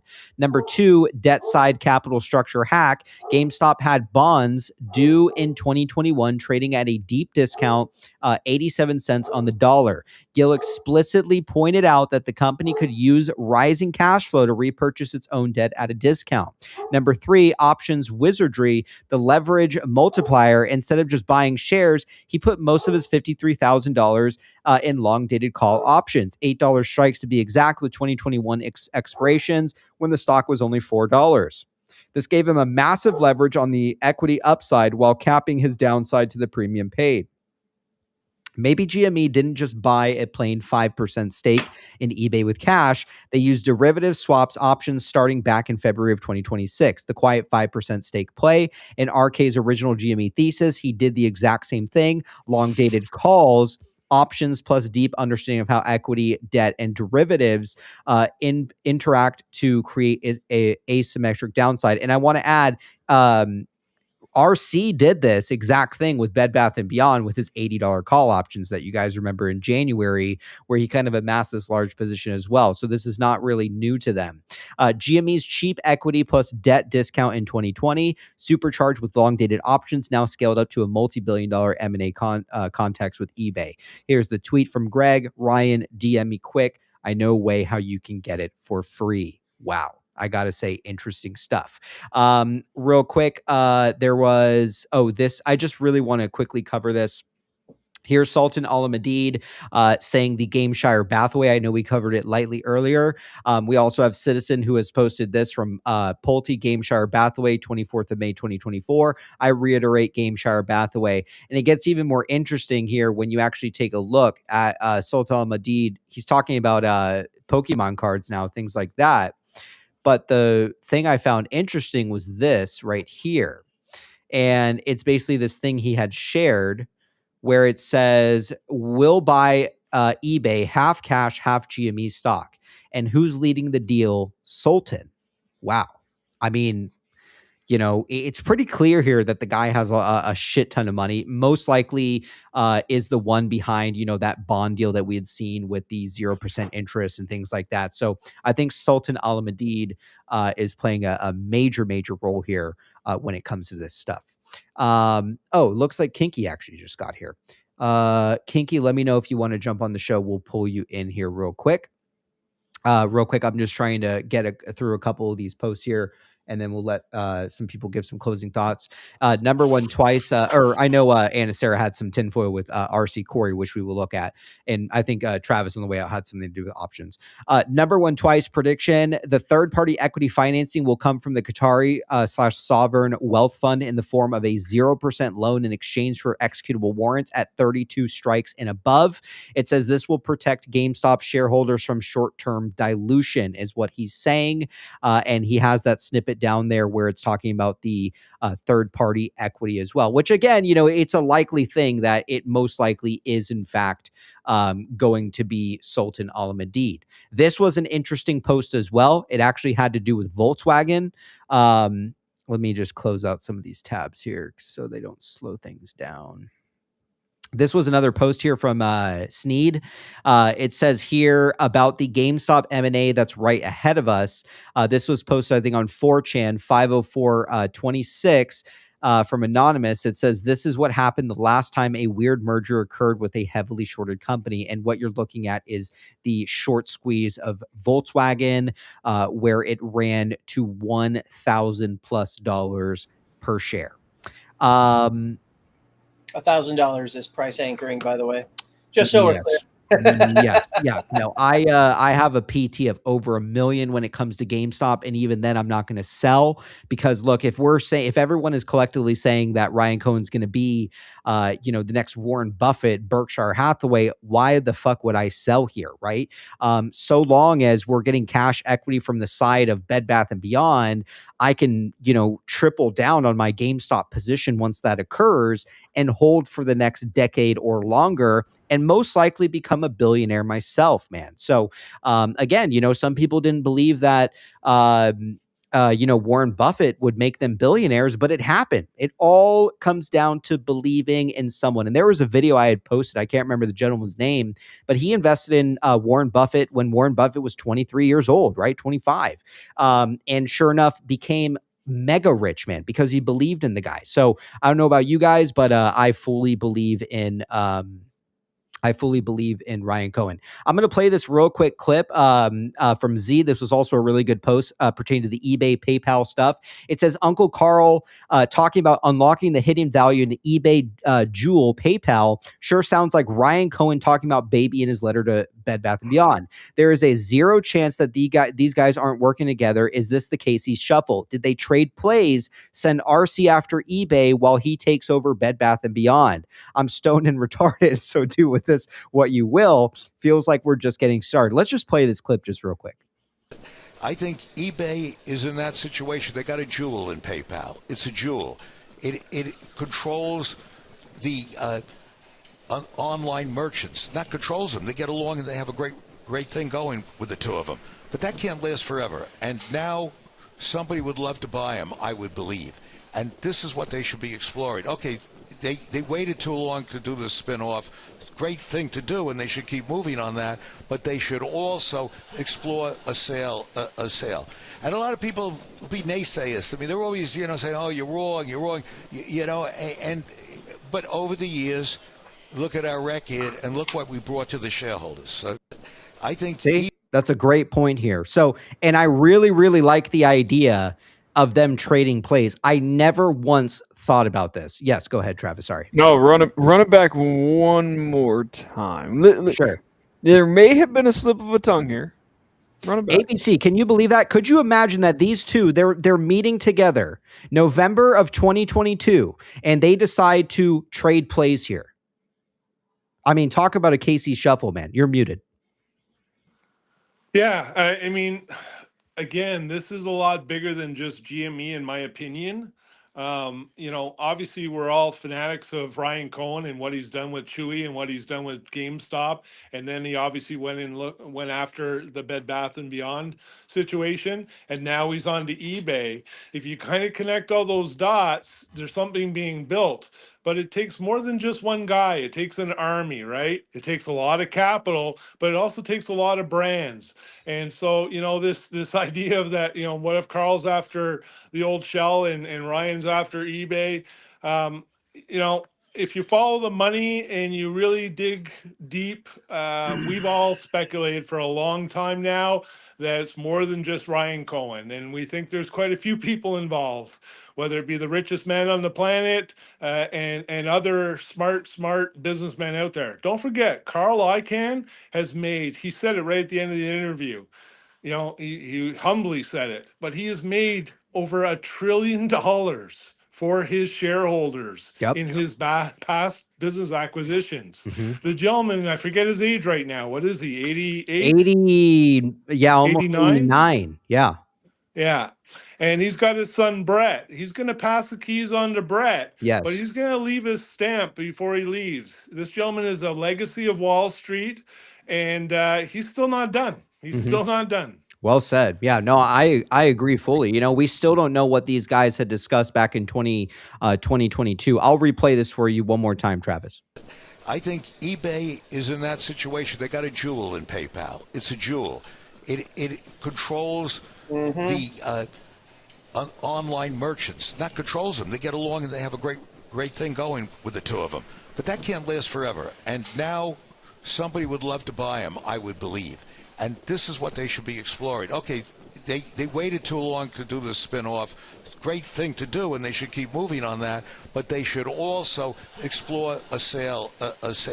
And a lot of people be naysayers. I mean, they're always, saying, "Oh, you're wrong. But over the years, look at our record and look what we brought to the shareholders. So I think eBay Go ahead, Travis. is in that situation. They got a jewel. The first time I heard it, somebody would like to buy them. I believe I had a slip of the tongue I got to cover. But hearing it the second time, it doesn't sound like a slip of the tongue. It doesn't sound like he was trying to quickly cover. It sounded like somebody would probably like to buy them. I think so. Maybe I was mistaken. The first time I heard it, it sounded like it was maybe a slip of the tongue. But the second time I heard it was I kind of see where you're getting at, Travis. Yeah. I'm not sure if I think that's just sort of his mannerisms personally, but I could see that being the case. Personally, the phrase for me that came out was, he called it a jewel, right? And what have we called Baby inside Bed Bath & Beyond, right? Called the crown jewel, right? Interesting that they're using the same language. I don't know. Maybe it means nothing, but that's when I first watched that clip last night. I was like, "Wow, that's interesting. That really caught my ear." So I don't know if we're talking about a Casey Shuffle where it's like eBay and Bed Bath & Beyond. It's interesting that they use similar language there. I know you two fellas had something you want to share on the way out. This was just the last one right here. We have Trump posting on Truth Social, "I have all the cards," which is literally like the same thing that Roaring Kitty was showing as well. We know that the White House has tweeted GameStop multiple times. They're tweeting, "May the 4th be with you." The tin is so electrifying lately, man. The U.S. government has invested into Intel. I think that they're going to approve a lot of these mergers, man. I think that the signs are there. Look, and we forgot to cover it too. Elon Musk posted a fucking waterfall yesterday, for God's sakes. From the Shire music. Yeah, someone pointed out it was also Lord of the Rings music as well, which was very interesting too.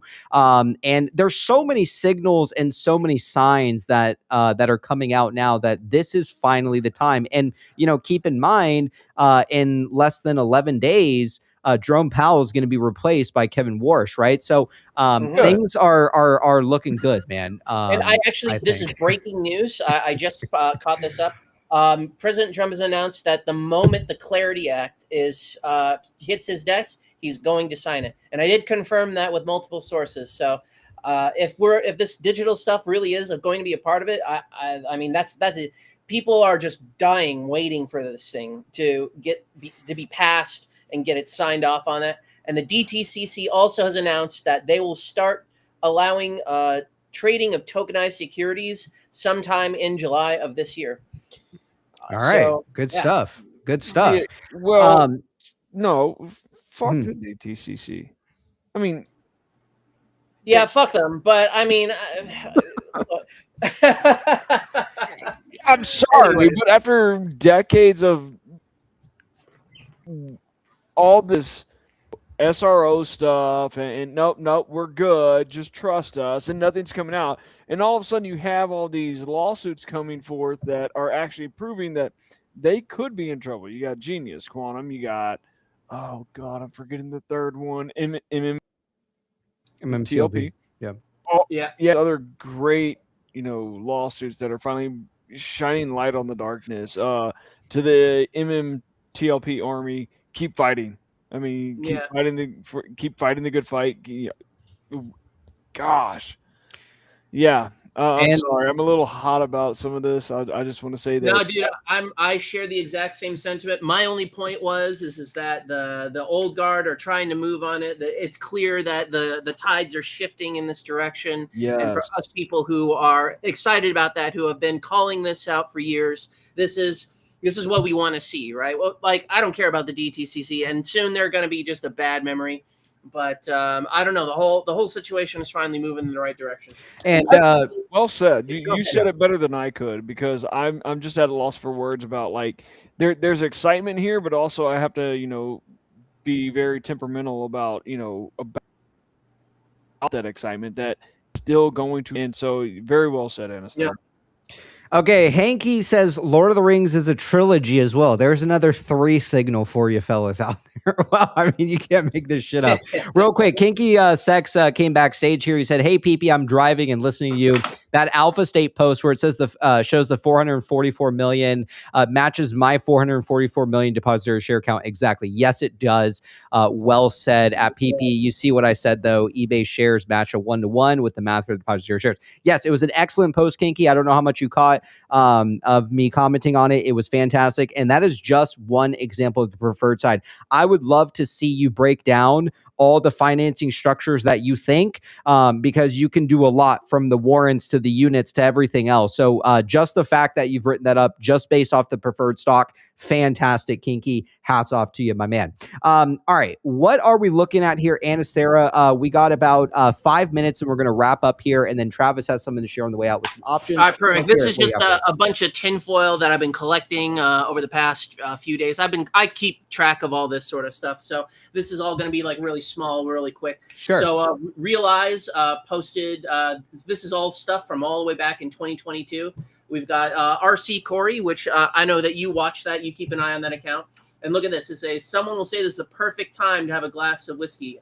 I better save some for Cinco de Mayo, though. And then tomorrow is literally Taco Tuesday as well. But yeah. Exactly. So, I mean, there's your ice cream. There's your hint. And RC has also, like, Ryan Cohen on his main.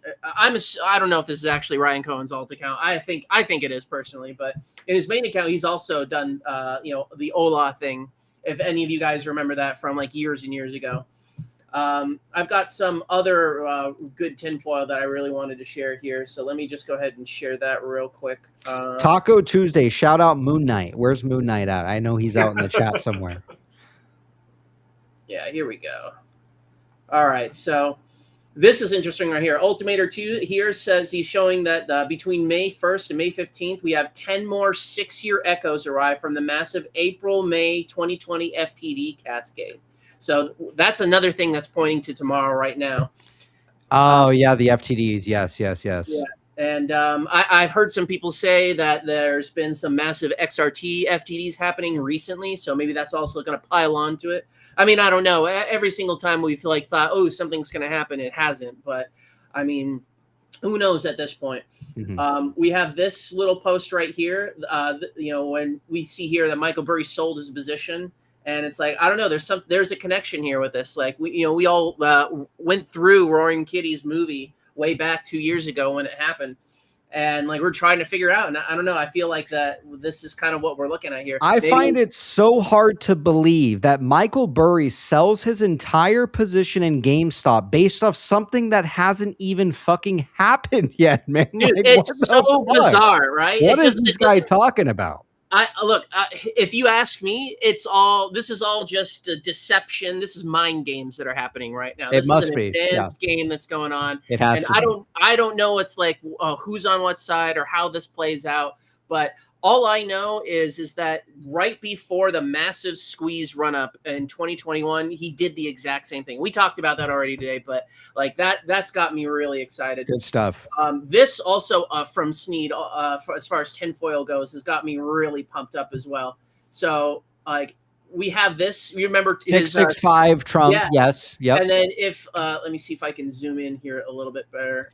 So if you actually right click it and you open up a new tab, and then when you go to that new tab, click share the screen instead, it will be larger. Perfect. Yeah. Yeah, so if we look close right here, if you calculate the days from this post to May 12th, that's 665 days right Wow. Not only that, flip mode. That's the day that Roaring Kitty came back as well, right? Exactly. That's exactly right. This Holy post shit. right here. Not only that, here we go. This time post posted 12:05 right there. You remember that? Yep. Promoted that 5:12. Get the fuck out of here. Seriously. You're blowing my mind right now. No way. Holy shit. Here's Ryan Cohen as Dr. Manhattan. Yes. John Osterman transforms into Dr. Manhattan on May 12th. Get the fuck out. And right here, Rami Malek, his birthday, May 12th, 1981. What the fuck, Come man? the You fuck can't on, you guys. can't make this fucking shit up, man. You actually can't make this shit up. Wow. I'm gonna take his tinfoil pipe. I'm gonna just pass it to you. Here you go. Smoke that. That is incredible, man. This is all nice sweet. move, Travis. This guy has been on it. Like, if you guys Wow. are in and like following Game Studies, I've been really enjoying his content lately. So give him a follow. Give him a Huge like. shout out to Sneed, man. Yeah, Holy dude, he was fuck. absolutely killing Good it right stuff, man. We like our tinfoil here. Well, good stuff. Anything else, anathera, as we start to wrap up with the last few minutes here? We'll give some closing thoughts to everybody here. Please carry on. The only other thing I'll say is, what's the guy's name? I have it.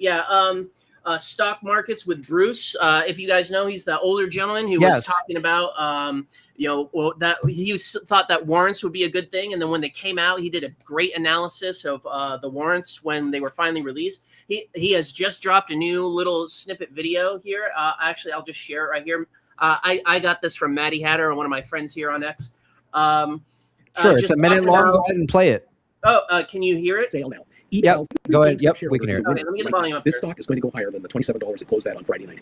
It's going to go through 30. Those warrants, remember the warrants that are exercised about $32 a share? They'll all be exercised. GameStop will get $2 billion more in cash from those $32 warrants. No problem. That puts them at $12+ billion in cash. That adds to the fire. And at the end of the day, GameStop shareholders are winners no matter what. And like I said, it could be that Shopify comes in with a takeover offer. Etsy comes in. Amazon comes in. I don't know. There could be 5 different participants wanting to buy eBay because eBay is for sale now. eBay is in play now. They cannot defend against the takeover. They're going to be taken out. It's a question of how high per share does this deal go before they are taken out. And with 22 million shares in their hands, GameStop is already a winner. They got this stuff at $85 a share, I think, at 85. So if they take 125, they win $40. They make 40 a share. If they lose this deal and get taken out 135, they make $50 a share. That's $1 billion. $1 billion in earnings this year for GameStop, plus what they're making with their interest income, plus what they're making from their retail operations. GameStop could have a $2 billion profit this year, 5 times last year's profit. GameStop shares aren't going to be anywhere near $25, $30, $35 a share. They're going 40, 50, and more. The combination of GameStop and eBay could be very dynamic for all shareholders, including eBay shareholders. Something else I wanted to double check. I don't know if I can find it anywhere. Let me just see if this exists anywhere. Somewhere there is an indication of how many analysts there are covering eBay. I think I may have found it. Let me just double check. Yeah, here we go. We have 8 buys, 2 overweights, 23 holds, 1 underweight, and 1 sell on from eBay analysts. GameStop has 1 analyst following the company. Do you think this week and next week there'll be more analysts following GameStop now because they just made a $56 billion takeover offer of an S&P 500 company? Hello, they merged these together. All the analysts following eBay will now be following GameStop eBay. GameStop is now about to be discovered, and Ryan Cohen is about to be found and really discovered by the average investor out there. GameStop shares are going to take off. Wow. I like that guy. I like him. I like this guy. I like him too. I give him a like, give him a follow. Go onto his YouTube channel. The guy is. I love his passion. I love his energy he's got about it for it. But that's all I have to share for today, guys. So good stuff, anathera, from everybody here at the panel. Travis, on the way out, what do you have for us in terms of these options that are expiring this Friday? Why are they important? No, so this was Ultimator 5 actually who put out this post that it appears that the GameStop options that are purchased for eBay are expiring this Friday. I don't have validity to this post. I did look up some options on Yahoo. The numbers are a little bit lower, not much lower. They're still substantial. But it looks like those options that are part of the purchase agreement expire this Friday. Interesting. Very interesting. So that comes into play. What is the timeline of this? And they're all at 106. Anybody can go look them up. $106 call options. You can go look them up on Yahoo Finance, which I don't know how credible that is. But go ahead. In case anyone doesn't know, eBay just closed today at $109.33. So he could sell those options right now, and they'd be in the money. And he'd be making. Won't make a lot of money off it, I don't think, but he'll make some money off of that. It's also interesting that's at 109. I don't know. That's good stuff. I like the tinfoil, man. Travis, good stuff. Anathera, good stuff. Is there anything else you wanted to add, Travis? If not, we'll go ahead and start doing some closing out thoughts here this evening. What an excellent stream, man. Having a lot of the original people here at the show, man, especially ABC. ABC, you have been missed. All I see all night long in the chat is praise for ABC, man. You make a lot of people bullish, man, including myself. So, I mean, we've missed you here, man. I appreciate the invite tonight. Yeah, I've been focusing more on the work and just, obviously trying to get shit in order on my end here. So I apologize for not being around as much, but great show tonight. Great panel, great posts, Kinky, everybody that's contributing to, helping everybody understand what could be going on in the background. A lot of it's speculation. A lot of us is trying to figure out the piece of the puzzle. But ultimately, it's still pretty cool to see a collective of regards and smart people just pounding away daily. And for one in very few times, I actually think that retail has really got a good grasp. I mean, just the power of people in the community like this, and be able to source and share ideas and theses back and forth. That's going to change the stock market alone. I think that's what Larry Cheng was really trying to say, is the power of these people. You will be bigger than Goldman Sachs, simply because it's such a powerful ingredient to have so much collective sharing going on. And eventually, some theses are good, some get wiped out, some get disposed of right away. But I just think it's a really a brilliant way to kind of to go through a situation like this. So I appreciate the invite, man. Well said, ABC. Any other closing thoughts here this evening for the chat, man? Let's hear it. We'll let everybody else go through their closing thoughts. ABC, let's hear it, my man. Anything else that you'd like to add on the way out? We're all ears, my man. I'm really excited about the eBay deal. I think it's going to happen regardless. I think I was wondering today if we would see a response from eBay and a decline or whatever. Initially, I thought, they might turn it down because of eBay's price going up the other night. And I thought, shit, there's not enough value for the board to kind of really dig in deep. But we haven't heard an answer yet. And that tells me that they're seriously considering something, because if they were egotistical and nefarious and really weren't on board with it, you would have got slammed down right away. They would have stopped any momentum to this. And especially with, Ryan being on a couple media stations today, now they're obliged. And like the gentleman said in the last video, eBay is now up for sale. Like, there's no way of getting out of this.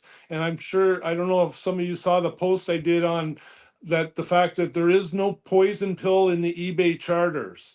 So, if an acquisition is made, there's no forcing of debt to be paid out. There's no obligation to do that. There is no poison pill. They can't dilute the shareholders in order to dilute the incoming offers. So I think this is going to be a done deal. And I'm looking forward to it. How long it takes to close, I'm not sure. Hopefully it doesn't go to proxy and get ugly like that. I think we might have a Amazon competitor very, very soon.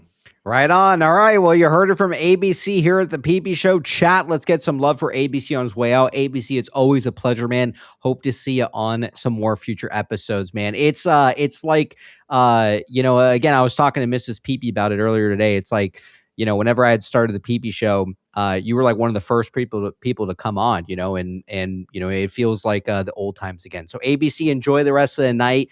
Chat, let's give a big shout out to ABC on his way out, and ABC, enjoy the rest of the night, my man.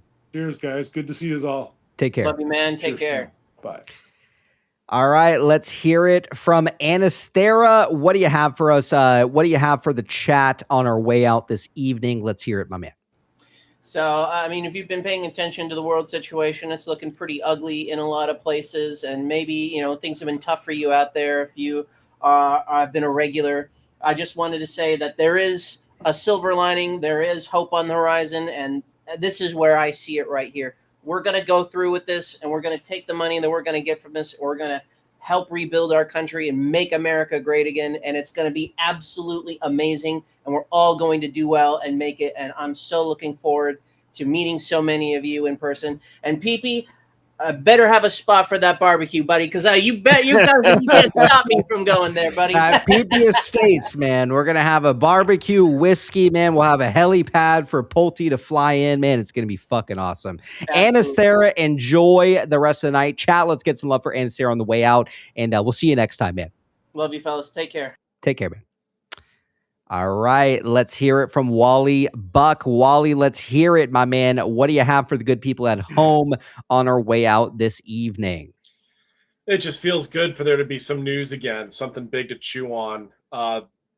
This acquisition or this merger intent announcement from Ryan Cohen and GameStop, super exciting. We talked about the synergy and what we love about that.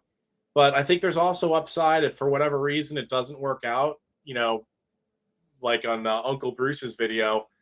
Oh, well, we've got a bunch of deep in the money call options and out of the money puts to be able to just offload for a quick buck, make a couple $100 million, maybe as much as $1 billion. And that goes onto the that's cash flow. That's earnings.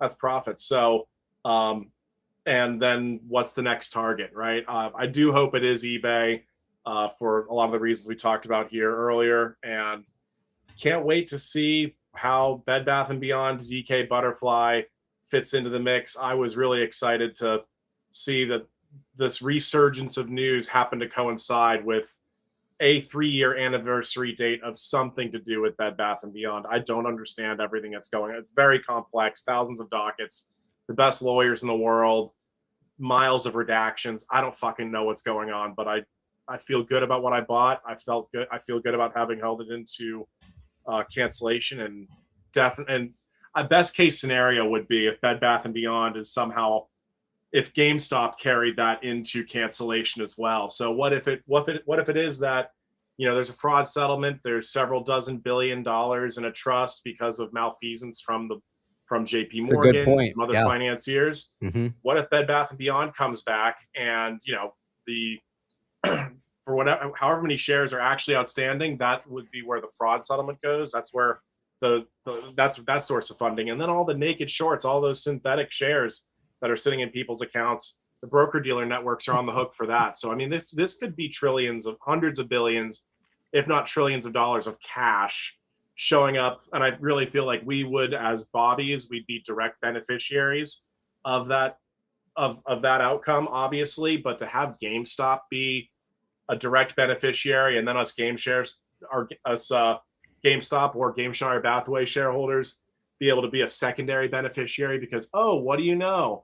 GameStop had 100 million, 300 million, however many shares of Bobby on their balance sheet. They took it into cancellation and it comes back and they're getting, Lord knows, 100, 200, 500 bucks a share. Right. And that self-funds the eBay acquisition right there. And another interesting thing I think that could happen on the equity side of the house with getting eBay is it would be really interesting to see some other big players, maybe some of those unknown 5 guys, be willing to accept warrants for, say, let's say Ryan Cohen and the Treasury, they issue warrants that say they're willing to issue warrants to buy GameStop stock at $32, $40, $50 a share, $70 a share after the merger, right? And so that could be where that equity comes from as well, just to pull that GameStop share price up. I don't know what the fuck's going on. I'm just excited. It should be a fun summer. PP, thanks for getting this show back on the air. It means a lot to a lot of us out here, and really appreciate it. Hope we can have more of these shows more often. It'll be something fun to do this summer. Thanks a lot. Right on, man. All right, let's get some love for Wallybuck on the way out. Wally, enjoy the rest of the night, man. We will make an effort to show up more than a few times a week, man. So with that being said, Wally, enjoy the rest of the night. Chat, let's get some love for Wally on the way out. Take care, man. Appreciate you guys. All right, you heard it from Wallybuck. Travis, let's hear it, man. I mean, what do you think? I mean, it's so crazy to think that, this show started with like roughly 40, 50 people, right? The subreddit had like nobody attending it and a couple people in the chat. And, it grew to thousands of investors coming together, dissecting these dockets. And if we were all on our own, we probably would have not been able to figure this out, right? But the fact is that, I'm just so glad that, this community kind of came together and we uncovered something 3 years in advance, man. I mean, we were literally talking about Ryan Cohen taking on Amazon and all this, and there was no indication of that at the time at all, anywhere, right? And a lot of us pioneered some of these ideas, and now we're starting to see it come to fruition here. So what an amazing, incredible community of like-minded individuals who can come together and actually uncover this thing. The last couple of years have been incredible, man. Let's hear it, Travis. Oh, you just said it so well. The last couple of years have been a journey. It has been. You started the show, and like you said, there was 40 people online. Well, right now there's 5.9 thousand people viewing in live on YouTube and Wow. Twitter and everything. And it's all because of you. Because even when you're like, "Hey, Travis, take it over, go away," like I don't have the personality to do that. ABC, maybe. I mean, maybe Michael. I don't. I'm at Sure. best the comic relief. And it's been a wonderful journey, and all this news coming out has been absolutely incredible. Absolutely. And Kinky Sex did a wonderful Good wonderful breakdown. post. I Yeah. can't wait to go back and just decipher everything and do my own due diligence on it and trust but verify and do everything that I want to do. I will say, when it comes to the announcement, I am an always and not in a bad way. Here's my thought process. Ryan has been moving silently for years, and all of a sudden is going public with something. Mm-hmm. I'm cynical about this. Like, is this for real, or is this something that it's just you're moving a pawn on the chessboard? I don't know. I do love the potential for an eBay acquisition. I think the partnership would be amazing. I think there's synergies between the company. There's room for economies of scale for GameStop. There's a lot to take in. It's been a short period of time since I actually started okay, this is happening. Because when I first heard the announcement, I'm like, is it all the rumor by the news? You know what, I'd be very careful about this these days. Yeah. I'm excited. I can't wait to do my due diligence. The best time to be alive is right now. And I will say it is great to be back home on the PP Show in the evenings. To see if you're still listening, brother, I absolutely love you. It's great to see you. Great to see you're doing well. To Wally, anathera, man, it's been a while, and it's fun. It's good to be back. And to that, we owe a big thank you to you, PP, for this community. Without you, I don't know how this would have ever transpired. I will close with this and just say that eBay, if the acquisition does come to fruition, has a roughly $2 billion net income. That I'm just saying, it would be great to have a lot of nulls to offset that net income to Absolutely. increase your cash flow and cash position from a financial perspective. I think we're close. I think we're closer than we've ever been. And we will have to see how the hand is dealt. I predict before September, no doubt. For sure. Yeah, that's a good timeline. I really think it's going to be July or August of this year that we really see things come to fruition and things start. It's a beautiful spring, but summer's going to be beautiful. Right on. All right. Well, you heard it from Travis here tonight. Appreciate the kind words, man. Again, it's not just me. I think everybody kind of collectively brought stuff to the table, from the community to the regulars who attended here to all the DD writers and the tinfoilers, man. Yes. I just, my main job was to just kind of compile it and showcase it in a very easy, understandable manner. So with that being said, appreciate the kind words, Travis. Hope you enjoy the way out. And chat, let's get some love for Travis on his way out. Travis, hope to see you again. Again, appreciate you stopping by the PP Show tonight. It's always great to be here. Great seeing you, PP. Right Have a on. good night. All right, take care, man. Chat, let's get some love for Travis on the way out. See ya. There you have it, man. The PP Show. We got together. We talked some DD. Hell, even ABC, Travis, a few of the other fellows, Wallybuck, anathera, showed up to lend their opinion here tonight. I gotta say, with everything from eBay acquisition news to what GameStop and Ryan Cohen's been planning for years, look, there was eventually it has to happen. And that could very well be now, right? That this is finally in motion. So with that being said, enjoy the rest of the night. Appreciate you guys tuning in, man, supporting the show, supporting me here on X, YouTube, wherever it may be. Appreciate you guys tuning in. Big shout out there to DRS for the win for the incredible meme video that he provided us here tonight. We'll have to post that on X so you guys can save it. And with that being said, enjoy the rest of the night, man. Hope to see you guys later this week as well. And enjoy the dildo slap on the way out. Love you all. Peace.